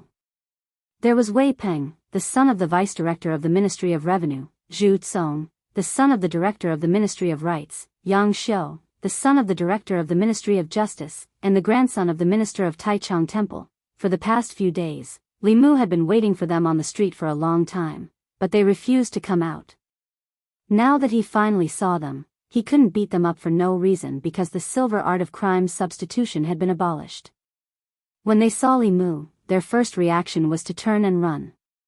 Later, they realized that the substitute silver law was abolished. What was there to be afraid of? They strode forward and focused their eyes on Li Mu. They were full of anger. Wei Peng suffered the most from Li Mu. His eyes were the fiercest, as if he wanted to eat him alive. Even though the bailiffs from the Ministry of Justice didn't hit him hard, he was still bedridden at home for nearly half a month. During this period, there wasn't a moment when he didn't think about taking revenge on Li Mu and washing away the humiliation he suffered that day. Li Mu glanced at him and said angrily, "What are you looking at?" Wei Peng smiled coldly and said, "What's wrong with looking at you?" Li Mu could not do anything to him. After all, the substitute silver law was changed. He had no reason to beat Wei Peng up. Not only did he have to be beaten up, but he also had to be fined a large sum of money. Seeing Li Mu standing there, Wei Peng twitched the corner of his mouth and asked, "What's wrong? Are you scared?" "This is not like you, Constable Li." Li Mu looked at him and said, "I'm warning you. Don't be too arrogant." Wei Peng mocked, "Being arrogant doesn't violate the law. Why don't you hit me?" Seeing that Li Mu still did not do anything, the mocking expression on his face became more obvious. He arrogantly moved closer to Li Mu's ear and said in a low voice, "Our matter is not over yet." Li Mu picked his ear and said, "What did you say? Speak louder. I can't hear you."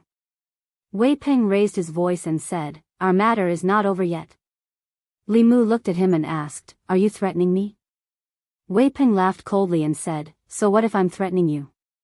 Is it against the law?" Everyone had mocking expressions. Only Yang Xiu, the son of the director of the Ministry of Justice, was stunned in place. In the next moment, he said in shock, "Wei Peng, shut up." As the son of the director of the Ministry of Justice, he had a much deeper understanding of the laws of the Great Zhou than Wei Peng and the others.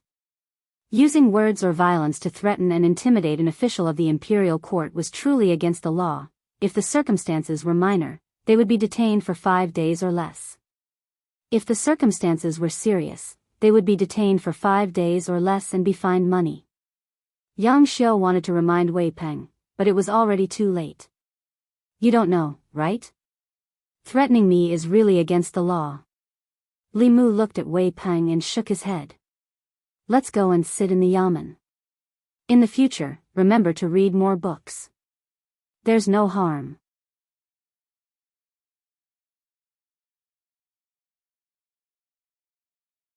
Chapter 220. Wei Peng and the other officials' ignorance of the law was outrageous. According to the laws of Great Zhou, threatening, insulting, and slandering others were not serious crimes.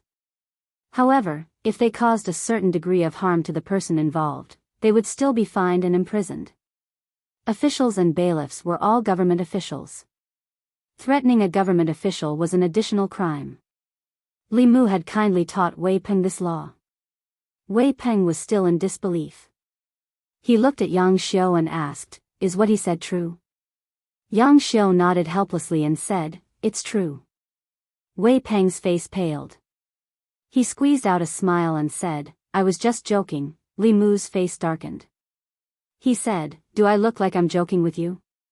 Wei Peng turned and ran without hesitation. Just as he was about to leave, Yang Xiu grabbed his arm tightly. Wei Peng turned around and said angrily, "What are you doing?" Yang Xiu gritted his teeth and said, "You idiot. You can only be detained for 5 days if you threaten a government official. Resisting arrest and running away is not a matter of 5 days."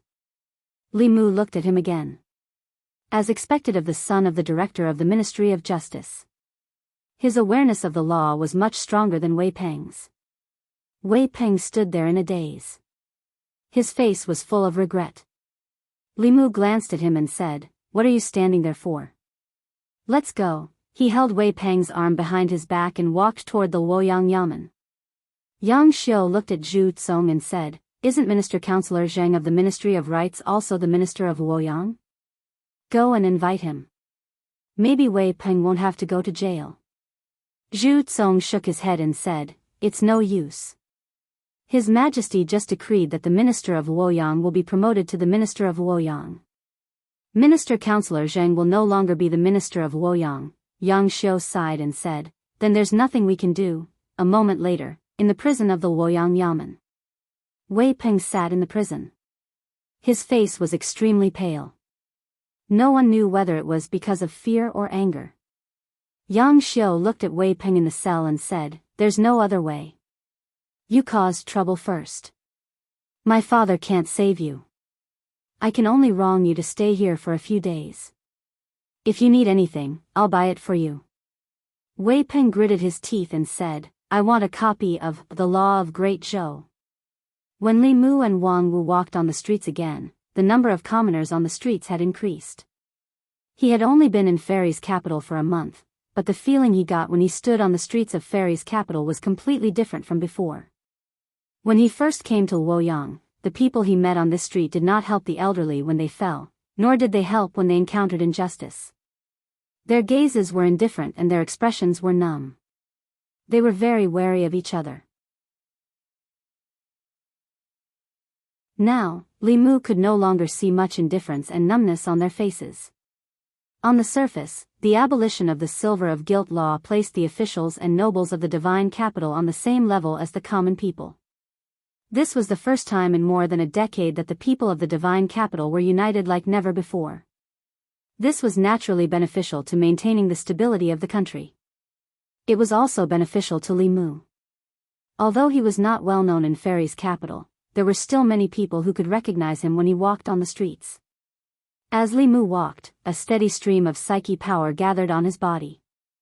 If he did a few more good deeds that pleased the people, their trust in him would gradually turn into love and respect. This would allow his 7 emotions to be fulfilled. The shopkeeper of the noodle stall poked his head out of the shop and said to Li Mu, "Constable Li, would you like to sit down and have a bowl of noodles?" It was mealtime. This noodle stall was very tasty. The constables of the Yamen often patronized this stall. Li Mu sat down beside the stall and said, "2 bowls of noodles, please." The shopkeeper quickly brought out 2 bowls of steaming hot noodles from the shop and said, "I knew it. Constable Li must have a reason for beating up those officials' sons. Now that the silver of guilt law has finally been abolished, it's good that it was abolished. In the past, the law didn't even treat us common people as humans. Your arrival in Fairy's capital is truly a blessing for the people. Everyone is very grateful to you." Li Mu put down his chopsticks and said with a smile, "The person you should really be grateful to is Her Majesty. If it wasn't for Her Majesty, the silver of guilt law wouldn't have been abolished." Li Mu knew very well why the officials of the Ministry of Rights and the Ministry of Justice could tolerate him repeatedly jumping around in front of them. It was because he had the internal guards behind him. Furthermore, the internal guard's protection of Li Mu was ordered by the current empress. Up until now, he had not even met the empress. He also didn't know when he would truly be able to ride on her coattails. Compared to the empress, the temptation of a 28-year-old 7th realm powerhouse was even greater for Li Mu. The successive emperors of the Great Zhou had a different cultivation shortcut from any other cultivator. The wisp of emperor's qi nurtured in the imperial ancestral temple could create an upper realm powerhouse for the imperial family. It was precisely because the empress received the recognition of the ancestral temple that she obtained this wisp of emperor's qi that she successfully ascended to the 7th realm. She also had the qualifications to become an emperor. Li Mu, who was eating noodles beside the noodle stall, didn't see the 3 figures standing behind him. It wasn't just him. None of the passers-by on the street saw them. Seeing that there was no one around, the shopkeeper of the noodle stall said, 3 years ago, when Her Majesty just ascended to the throne, there was still a lot of criticism in Fairy's capital. However, everyone has to admit that in these 3 years, everyone's lives have been much better than before. Speaking of which, I've even seen Her Majesty once, Li Mu said in surprise. You've seen Her Majesty? The shopkeeper nodded and said, I've seen her before. However, at that time, Her Majesty wasn't Her Majesty, nor was she the crown princess. She even ate noodles at my place.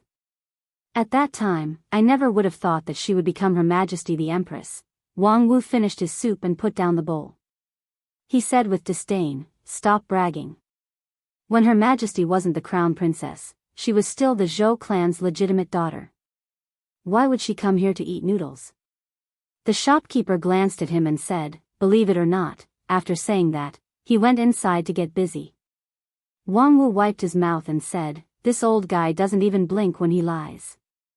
Her Majesty is of noble birth. Why would she come to this kind of place like us?" Li Mu didn't know much about the thigh he wanted to hug.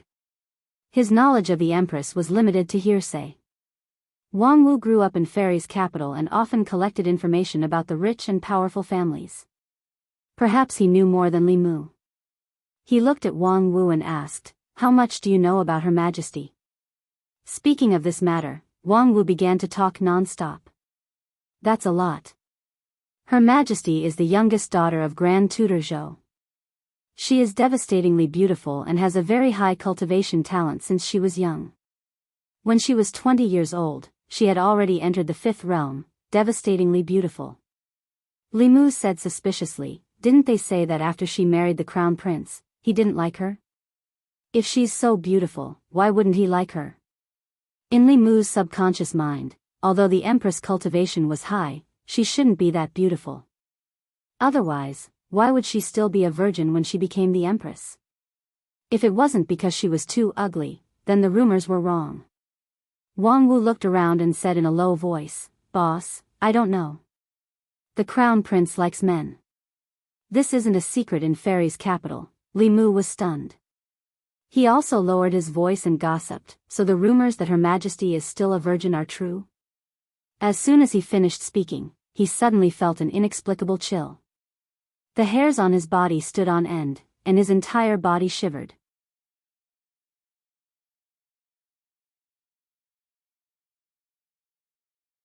Chapter 221. Behind Li Mu, where no one could see, Mr. Mei looked anxious. The young female official looked angry. Finally, a beautiful woman with a noble temperament glanced at him. The next moment, 3 figures appeared in the imperial garden of the imperial palace. The young female official's face was livid. She said coldly, "This person is audacious. How dare he criticize Her Majesty behind her back? I'll put him in the internal guard prison right now." Mr. Mei opened his mouth. He wanted to plead for Li Mu, but he didn't know what to say. Criticizing Her Majesty behind her back was a serious crime if she wanted to punish him. The beautiful woman's expression was calm. She didn't seem angry. She said lightly, "Forget it. He just made a great contribution to abolishing the act of substitution. If he is imprisoned, how will he explain it to the people? Since he has contributed to the great Zhou, I'll spare him this time." Since the Empress had spoken, the young female official couldn't say anything else. Mr. Mei breathed a sigh of relief. He said, "Your Majesty is merciful." The Empress said, "You can leave now. I want to admire the flowers alone." The Empress spoke again. The 2 of them bowed and said, "We'll leave now." The 2 of them turned and walked out of the imperial garden. In the imperial garden, the graceful and noble temperament of the beautiful woman was gone. Her pretty face was cold. She stomped her feet and gritted her teeth. "I'm so angry." The next moment, her figure disappeared again. Li Mu returned to the yamen and went home with Xiao Bai. There were many versions of the gossip about the Empress in Luoyang. However, she lived in the depths of the imperial palace for a long time. Even when she went to court, there would be a curtain blocking her. Even the ministers of the court had never seen her face. Therefore, Li Mu had no way of knowing whether she was tall or short, fat or thin, beautiful or ugly. However, Li Mu didn't care about that. As long as she had money and power and could provide him with cultivation resources, it was fine. When he returned home, Li Mu checked the formation he had set up. He didn't find any signs of it being invaded. He had offended too many people this time around. Just in case, it was better for him to find some time to buy some materials to reinforce the formation and raise its prowess to another level. After all, the divine capital wasn't like the North County. A Jushin cultivator was already considered a strong cultivator in the North County, but in the divine capital, he was just an ordinary follower of the officials. Only in the middle realm would the situation improve. There were still very few cultivators in the 6th realm. At this level, breaking through to the upper 3 realms was often the only goal they pursued. It was very difficult for the imperial court to use them. The 5th realm was the cornerstone of the imperial court, but they were not people that the minor officials Li Mu had offended could order about. He only needed to increase the power of the formation by 1 level so that it could trap a 4th level cultivator. As Li Mu was thinking this, he suddenly tripped and lost his balance, falling to the ground. Xiao Bai froze for a moment, then immediately ran over and helped Li Mu up. Li Mu patted the dust off his clothes and looked back. The place he had just walked through was flat and there were no potholes. How did he trip? After cultivating for so long, Li Mu's agility and reflexes were dozens of times higher than before, but he didn't react at all just now. He scratched his head in bewilderment and continued to walk forward. Bang! After 2 steps, Li Mu tripped again and almost fell. If it wasn't for his quick reflexes, he would have fallen flat on his face like before. He opened his heavenly eye and looked around vigilantly. He didn't find anything unusual. It was still the same after he used his heavenly eye. From the beginning to the end, the corpse dog's soul didn't show any signs of alertness. This meant that his body didn't feel any danger. Li Mu looked around and started to doubt himself. Did something go wrong with his cultivation? Did his limbs become uncoordinated and he couldn't even walk? After tripping twice, Xiao Bai took the initiative to support Li Mu so that he wouldn't trip again. This time, they returned home smoothly. Li Mu returned to his room and sat cross-legged on the bed. He held 2 pieces of spiritual jade and cultivated. Under the stimulation of his psyche power, the spiritual energy in the spiritual jade was absorbed by him at an incredible speed. Xiao Bai also sat cross-legged opposite Li Mu and focused on cultivating. After absorbing the 2 pieces of spiritual jade, Li Mu's consciousness entered the flask heaven space again. He found that there were no more spiritual jades in it. The spiritual jades that he had snatched from the county government last time were mostly distributed to Lu Hanyan, Wanwan, and Xiao Bai. He had used up all the remaining spiritual jades during this time. Looking out the window, Li Mu found that it was already late. He laid down and prepared to sleep. Xiao Bai crawled over from the end of the bed and lay down quietly beside Li Mu. Li Mu closed his eyes and his breathing quickly became steady and long. In his sleep, a thick white fog suddenly appeared in front of Li Mu's eyes. A dream? Li Mu stood in the white fog and clearly realized this. A cultivator refined his 3 spiritual and 7 physical souls. His consciousness and body were all under his control. It had been a long time since he dreamt of his own accord. The fog in front of him surged. Li Mu saw a pavilion appear in the fog. There seemed to be a figure in the pavilion. He slowly walked towards the pavilion. Dreams reflected one's subconscious. Li Mu was very curious about what was in his subconscious. When he approached the pavilion, he could vaguely see the figure in the pavilion. It seemed to be a woman. However, Li Mu couldn't see clearly because of the fog. As Li Mu approached, the woman in the fog in the pavilion slowly turned her head. Li Mu thought that he would see Lu Hanyan, Li Qing, or Wanwan in his dream. However, when the woman turned around, Li Mu saw an unfamiliar woman. The woman had black hair that cascaded down like a waterfall. She had willowy eyebrows and watery eyes. She exuded a holy and noble aura. She was extremely beautiful and didn't pale in comparison to Xiao Bai. Facing Xiao Bai every day, Li Mu wasn't that surprised by her beauty. He was just a little puzzled. Why would an unfamiliar woman appear in his dream? Could it be that he subconsciously wanted to have a beautiful encounter with her in God's capital behind Lu Hanyan's back? That was impossible. After coming to God's capital, Li Mu had always kept himself clean. He had rejected the brothel madam's offer of a lifetime of free sex. The only woman he had interacted with was Mr. May. Li Mu couldn't possibly have any impulse towards her. He looked at the woman curiously. What would happen between his subconscious and the unfamiliar woman in his dream? As soon as this thought popped into his mind, the woman in the pavilion suddenly disappeared before his eyes. Then, a huge force came from Li Mu's buttocks and he was sent flying. When he turned his head again, he saw that a whip had appeared in the woman's hand. She flicked her hand lightly and the shadow of the whip flew towards him. Li Mu wanted to dodge, but he realized that his body couldn't move at all. He could only watch helplessly as the whip lashed his body. Whoosh! Whoosh! Whoosh! Whoosh! The long whip in the woman's hand lashed Li Mu's body over and over again. The pain was actually real. Although it wasn't unbearable, Li Mu's heart was filled with shame. Why would he have such a dream of being lashed by a strange woman with a whip? At this moment, Li Mu even suspected that he had some strange tendencies in his heart.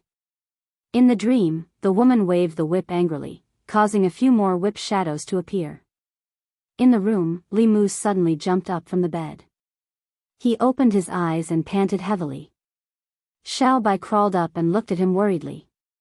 "Benefactor, what's wrong?" she asked. Li Mu looked at his surroundings and came back to his senses after a long while. He shook his head and said, "It's nothing. I just had a dream." He lowered his head and looked at his body. There were no injuries or pain. The dream just now had been so real that he couldn't tell whether it was a dream or not. Fortunately, it was just a false alarm. After waking up, Li Mu had a deep self-doubt. Why would there be such a thing in his subconscious? Could it be that he had awakened a certain attribute in his heart after witnessing others being beaten? Li Mu heaved a sigh of relief and patted his chest. He stopped his wild thoughts and lay down again. After having such a nightmare, his energy was somewhat overdrawn. After lying down, he quickly fell asleep again. The next moment, the familiar fog appeared before his eyes again. The beautiful woman stood in the fog and looked coldly at Li Mu. She said coldly, "You still dare to come back?" Li Mu's body stiffened. He saw several whip shadows coming at him again.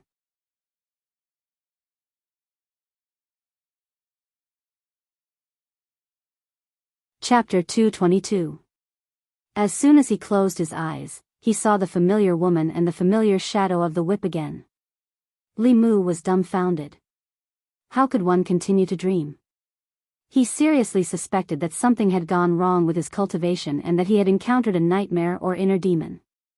At this moment, Li Mu felt as if he had been suppressed by a ghost. His body on the bed could not move, and his body in the dream could not move either. He could only watch helplessly as the whip landed on his body, bringing him a wave of burning pain. Even though he knew that he would not be hurt in reality, he was still angry and humiliated. In his own dream, he was actually bullied by a wild woman who came out of nowhere. Who could tolerate this? Although his body could not move, his mind was not restricted. This was his dream. Everything in the dream was under Li Mu's control. However, even though he was in a dream, he still needed to be extremely calm to be able to completely control the dream. Li Mu closed his eyes and silently recited the clear heart mantra to keep his mind clear. After a while, he opened his eyes again. Boom! A bolt of white lightning descended from the sky and struck the woman's head. Everything in the dream was an illusion. Even though the woman was extremely beautiful, Li Mu did not show any mercy when he destroyed her. The woman only raised her head to look, and the white thunderbolt collapsed instantly. Li Mu was dumbfounded again. Just now, the woman had taken away his control of the dream. Whose dream was this? Li Mu was unwilling to admit defeat. The thunderbolt in the fog exploded again, but this time, the white thunderbolt turned purple. It was the advanced purple heaven thunderbolt. The woman did not even raise her head. She only waved her sleeve and the purple thunderbolt collapsed again. Li Mu imagined again that a flying sword appeared in the fog. The flying sword split into 2, then 4, and finally thousands of sword shadows slashed at the woman. The woman gently raised her hand. The fog behind her surged and turned into a white fog hand, wiping away the sword shadows. After erasing the sword shadow, the white misty hand did not disappear. Instead, it reached forward and grabbed Li Mu. Then, the misty hands suddenly turned into several thick tentacles and bound Li Mu's limbs. Li Mu's whole body was spread out in the air. The shadow of a whip appeared in front of his eyes again. Who? On the bed, Li Mu's body bounced up again. His whole body was drenched in cold sweat. His breathing was rapid, and the lingering fear in his heart had not disappeared. Xiao Bai got up from beside him and gently patted his back. She asked worriedly, "Benefactor, did you have a nightmare again?" "What the hell?" Li Mu touched his chest and could feel his heart beating violently in his chest. That dream was so real, it was as if he had really been ravaged by that woman in the dream. Not only did he have nightmares, he even had nightmares consecutively. Li Mu's expression changed slightly as he muttered, "Could it be that I've really encountered my inner demons?" Inner demons were something that almost every cultivator would encounter in the process of cultivation. They were the flaws and obstacles in a cultivator's mind, consciousness, and psychology. Hatred, greed, delusion, lust, obsession, and delusion could all lead to the creation of inner demons. With inner demons, one's cultivation would stagnate in the short term. In the serious case, one would go berserk and even be in danger of losing one's life. For example, Li Qing, a cultivator who had cultivated bit by bit and painstakingly, had an unusually strong mind. Even if inner demons appeared, they could easily overcome them. Because of his special constitution and sufficient resources, Li Mu's cultivation speed was far beyond the reach of most cultivators. The training and improvement of his mind could not keep up with the growth of his dermic powers. This was something that could not be avoided. Therefore, he had always been worried about inner demons. Many cultivators ended up as lunatics because they could not overcome their inner demons. Li Mu felt that he might have encountered his inner demons. The forms of inner demons were ever-changing. Everyone's inner demons were different. They were formed from the flaws and obstacles in a cultivator's mind. The woman in his dream was so violent. Was it because he had taken the initiative to find trouble and beat up so many nobles in the immortals' capital? Was that why such a violent inner demon had appeared? Li Mu could not be sure if this was a coincidence. He lay down again and closed his eyes. In the fog, the woman held the whip in one hand and looked coldly at Li Mu. Again. Li Mu looked at her with grief and anger and left the dream. He sat on the bed with a gloomy expression. The first time was an accident, the second time was a coincidence, but the third time could not be explained by accident or coincidence. He might have really encountered his inner demons. It was not an illusion, but Li Mu's own dream. The woman in his dream was also a figment of his subconscious mind. Even Li Mu himself could not control it. If he did not overcome his inner demons, he might not be able to sleep peacefully in the future. It was impossible for him to sleep tonight. Li Mu walked to the courtyard alone. He looked at the full moon above his head and felt melancholy. He did not know that opposite him, a figure that did not exist in this space was looking at him indifferently. Xiao Bai walked out of the room and sat beside Li Mu. He asked with a worried expression, "Benefactor, what happened?" Li Mu did not want him to worry. He shook his head and said, "Nothing. I just miss your sister Lu and Wanwan. I can't sleep. You go to sleep first."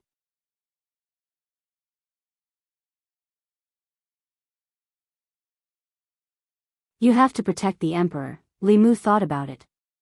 Although he was a little gossipy about the current empress, he still respected her and had always protected her. He did all these things and risked further offending the old party because he wanted the empress to win more people's hearts. The streets of Luoyang were empty, and the people rushed to worship the state temple. Wasn't that his protection of the empress? Nevin was the empress's guard, so he should know her well. Li Mu's gossipy heart was ignited again. He asked Mr. Mei, "Sister Mei, you are always with the emperor. You should know her well. What kind of person is the emperor? Mr. May stared at him and said, have you forgotten what I just said? Li Mu explained, I am just taking precautions. I am afraid that I don't know enough about the emperor. If I do something in the future that offends the emperor, Mr. May said, don't worry. The emperor's kindness and generosity are far beyond your imagination. Even if you offend her, she won't care.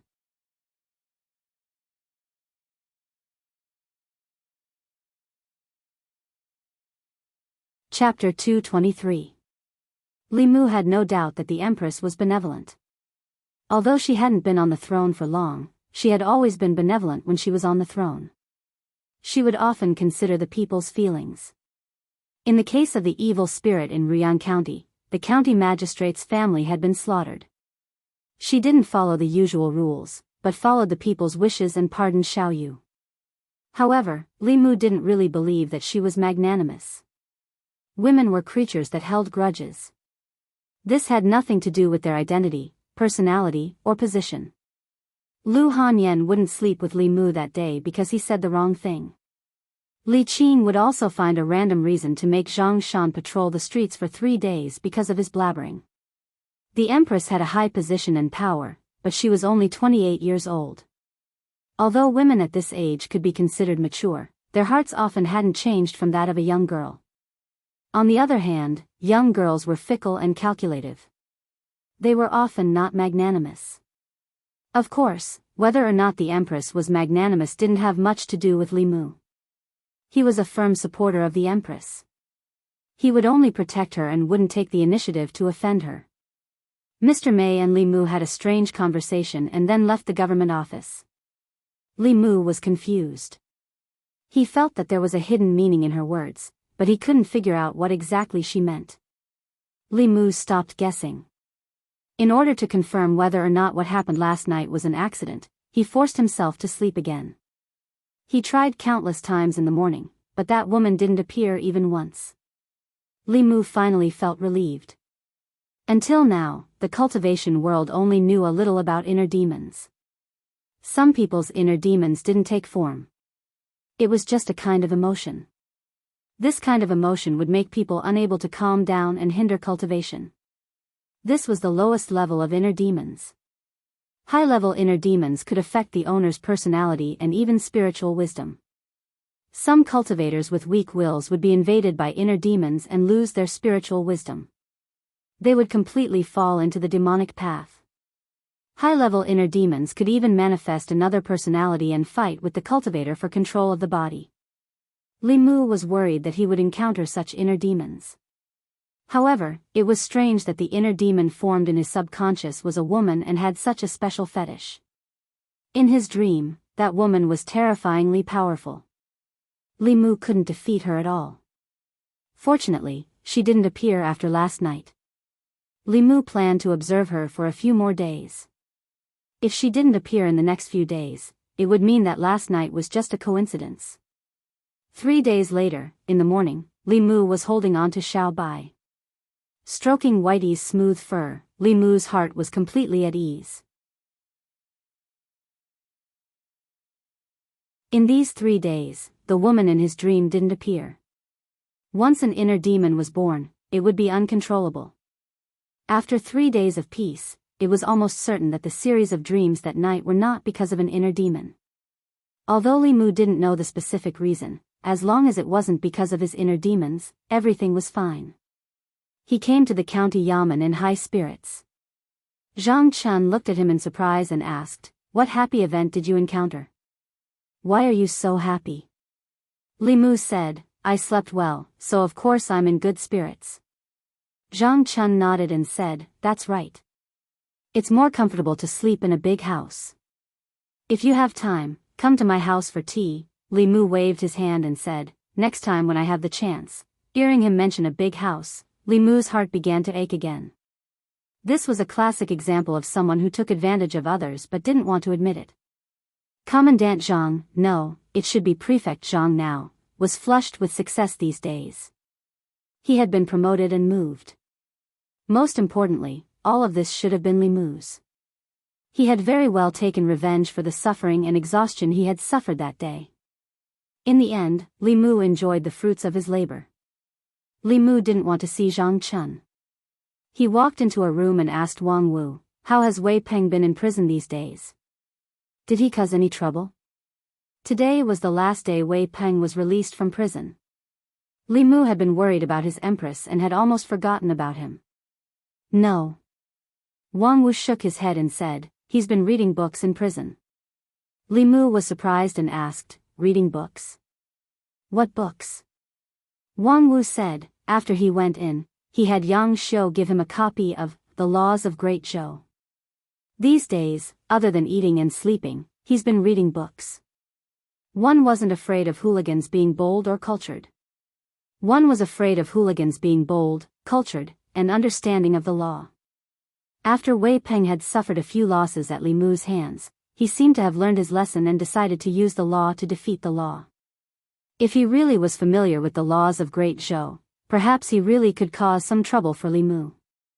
At the very least, it wouldn't be so easy for him to fish next time. This was a matter for the future. Li Mu didn't care about Wei Peng anymore. He walked out of the government office and patrolled the streets.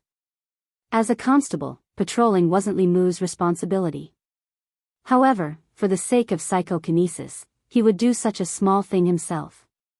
The people still greeted him warmly, but there was very little psychokinesis left in their bodies. This was because a large part of the psychokinesis had been taken by Zhang Chun. In addition, it had been a few days since the previous incident. The popularity was no longer there. It was impossible for the people to continue producing psychokinesis.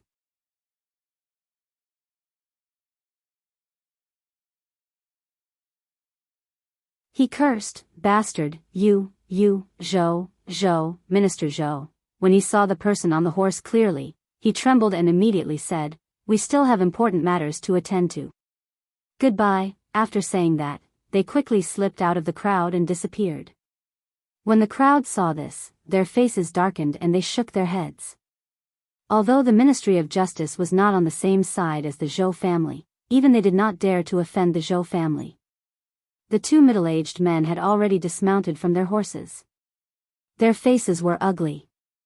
They glanced at the young man and said, "Third young master, you go back first. We will take care of this." The young man glanced at the old man and frowned. Just as he was about to turn his horse around, he was blocked by a figure. "It's Constable Li!" the crowd exclaimed. The young man looked coldly at Li Mu and said, "Get out of the way." When the young man opened his mouth, Li Mu could smell the strong smell of alcohol. After driving his horse under the influence of alcohol and killing people, he still wanted to escape the scene. Li Mu said coldly, "Get down from the horse." The young man's face was filled with murderous intent. He swung his horse whip and charged directly at Li Mu. Fleeing after killing people and still dare to attack. Li Mu leaped up and kicked the young man's chest. The young man was kicked off his horse. Fortunately, a middle-aged man caught him in the air. Li Muhan angrily kicked out. The force of his kick wasn't light. However, the young man's chest actually trembled. He was only sent flying by Li Muhan's kick and wasn't injured. Even so, his face was filled with anger. He pointed at Li Mu and said to the two middle-aged men, "Kill him." The two middle-aged men's faces were bitter. This little ancestor was really spoiled. If he killed one person with his horse, there was still room for negotiation. If he killed this official, they were afraid that it would cause a lot of trouble. One of them looked at Li Mu and said, "This is the young master of the Zhou family's fourth master." He was worried that Li Mu did not know Director Zhou, so he introduced himself first. The name Zhou family was second only to His Majesty in Fairy's capital. If he was smart, he would know what to do. Li Mu's face darkened. "I don't care about the young master of the Zhou family or the Wu family. I am a constable who receives a salary from the country. This person killed people on the street. If I let him go just like that, how can I face His Majesty and the people of Fairy's capital?" The crowd was excited. Constable Li is indeed worthy of his reputation. There were also people who looked worried. This is the Zhou family. How can Constable Li go against the Zhou family? The people from the Ministry of Justice watched from afar. Although they were not on good terms with Li Mu and even had some grudges against him, they had long forgotten about their past grudges. The leader of the constables looked at Li Mu with a complicated expression. I'm really impressed this time. The person beside him shook his head. You have to be impressed. The last constable opened his mouth wide and said, this guy is really not afraid of the heavens or the earth.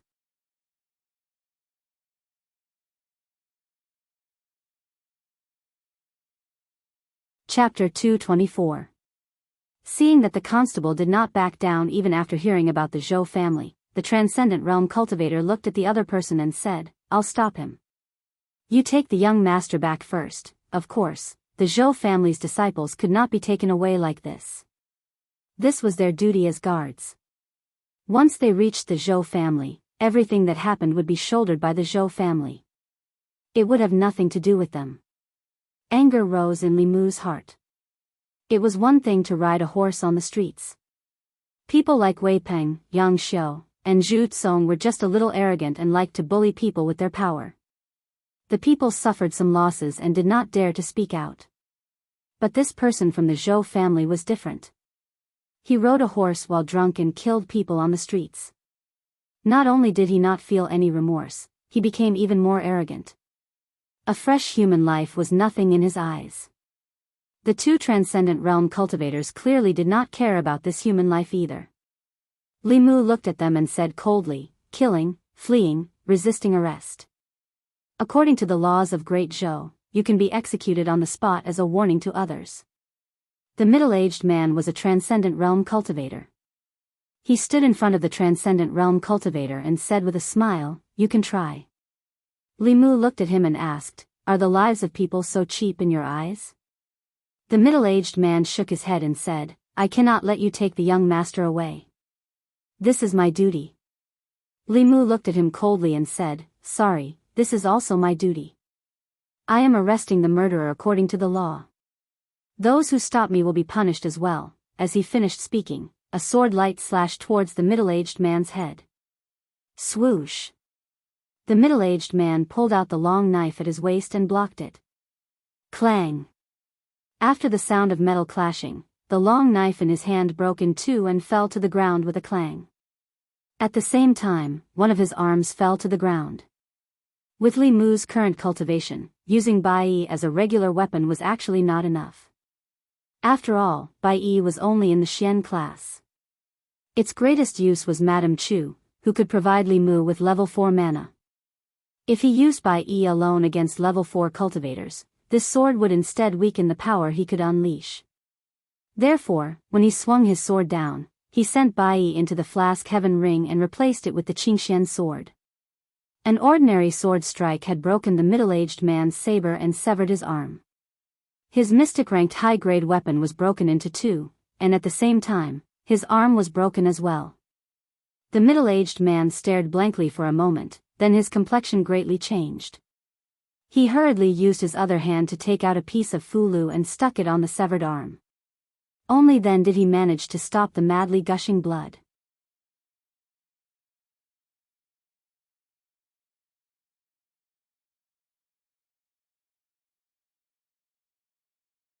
He said, Li Mu, sit down and have a cup of tea. Li Mu said, no, there's a murder case that needs to be heard by Darren. What? Zhang Chun immediately lost the mood to drink tea. He stood up and asked solemnly, what kind of case? Li Mu said briefly, someone was drunk and rode a horse on the street. An old man was killed. I have brought him back. Darren needs to deal with him. Zhang Chun strode to the front of the yamen and said angrily, outrageous, who is so bold? Li Mu said, Zhou family, Zhou Chu. Zhang Chun's footsteps stopped. His face was a little pale. He turned back and asked, which Zhou family? Li Mu looked at him and said, there's no doubt. It's the Zhou family that Darren is thinking of. Zhang Chun's body swayed. He held the wall to steady himself. He looked at Li Mu and said angrily, I just took advantage of you a little. Do you have to treat me like this?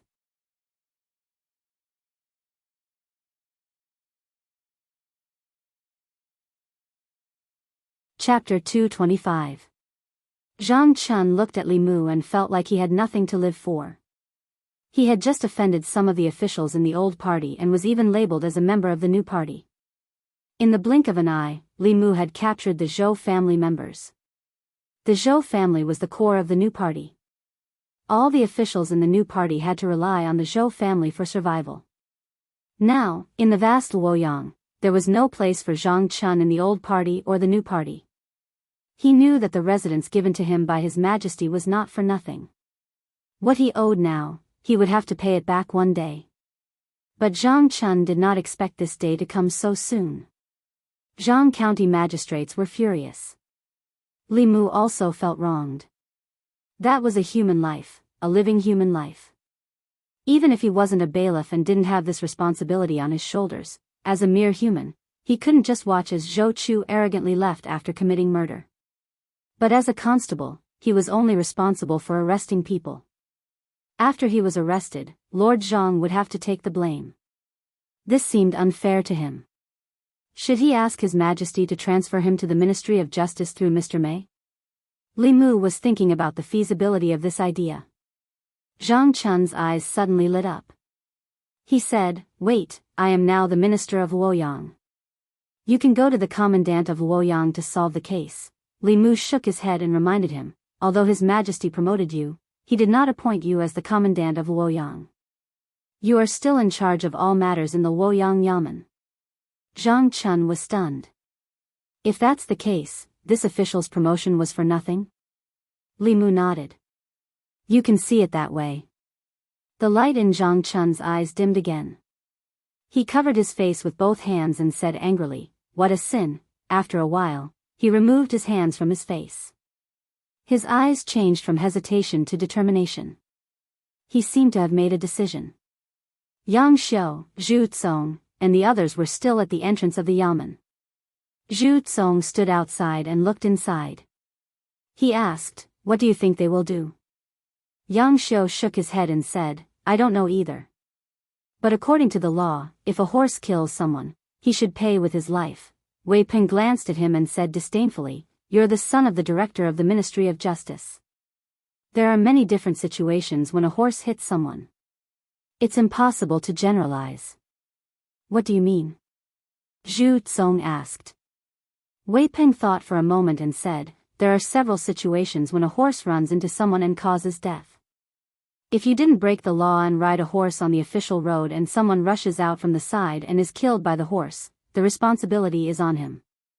You only need to pay a small amount of money. If he was walking on the official road and you accidentally killed him while riding a horse, the responsibility would be on you. You would have to compensate for all the losses. But because it was just a mistake, you don't have to pay with your life, and you don't even have to go to jail. Not only do you have to take full responsibility for killing someone with your horse after drinking, you will also have to go to jail. This is under the circumstances where riding a horse is allowed. Riding a horse is not allowed in Luoyang. That's another crime. Riding a horse while drunk is another crime. Murder and escape is another crime. Resisting arrest is another crime." Wei Peng flipped open the law of Great Zhou in his hand and said, "What Zhou Chu did was extremely bad. If it were someone else, it wouldn't be too much to sentence him to death." Zhu Tsong swallowed his saliva. He suddenly felt that compared to Zhou Chu, his image was suddenly lofty. Although he also liked to ride a horse on the streets of Luoyang, he didn't dare to ride too fast. He would give the people blocking his way time to dodge. He just wanted to show off and didn't want to kill someone. Wei Peng walked into the yard of the yamen and said, "Let's see what they will do." In the court of the Luoyang yamen, the old man's body was lying flat on the ground. After the coroner of the yamen examined the injuries, he said, "Your Honor, the victim's sternum is all broken. He died from the collision." Zhang Chun looked at the old man and closed his eyes. After a while, he slowly opened them and looked at Zhou Chu. He said, "Offender Zhou Chu, You broke the law by riding a horse while drunk on the streets of Luoyang and killed an innocent old man. On the way to escape, you resisted arrest. Countless people on the streets witnessed it. Do you plead guilty? Zhou Chu had sobered up. He looked at him indifferently and said, I plead guilty. It's good that you plead guilty. Zhang Chun sat back in the main seat and said, according to the law of Great Zhou, Book 5, Article 13, if you break the law by riding a horse on the streets of Luoyang and cause serious injury or death, you will be sentenced to more than 10 years in prison. You rode a horse while drunk and attempted to escape after killing someone. You also ordered your subordinates to attack the yamen arresters of Luoyang. The circumstances are extremely bad and have caused serious consequences. I sentence you to be executed and immediately sent to the Ministry of Justice for review. Zhou Chu shrugged and said indifferently, as long as you like it. Zhang Chun said, men, throw these 3 into prison first. 2 yamen runners walked over with fear on their faces. Zhou Chu looked at them with disdain and said, where's the prison? I'll walk by myself. Seeing Zhou Chu being taken away without fear, Li Mu did not feel relieved. This was because he knew that this was not the end, but only the beginning. Zhang Chun walked down from the court and patted his shoulder. He said, don't be discouraged. You didn't do anything wrong.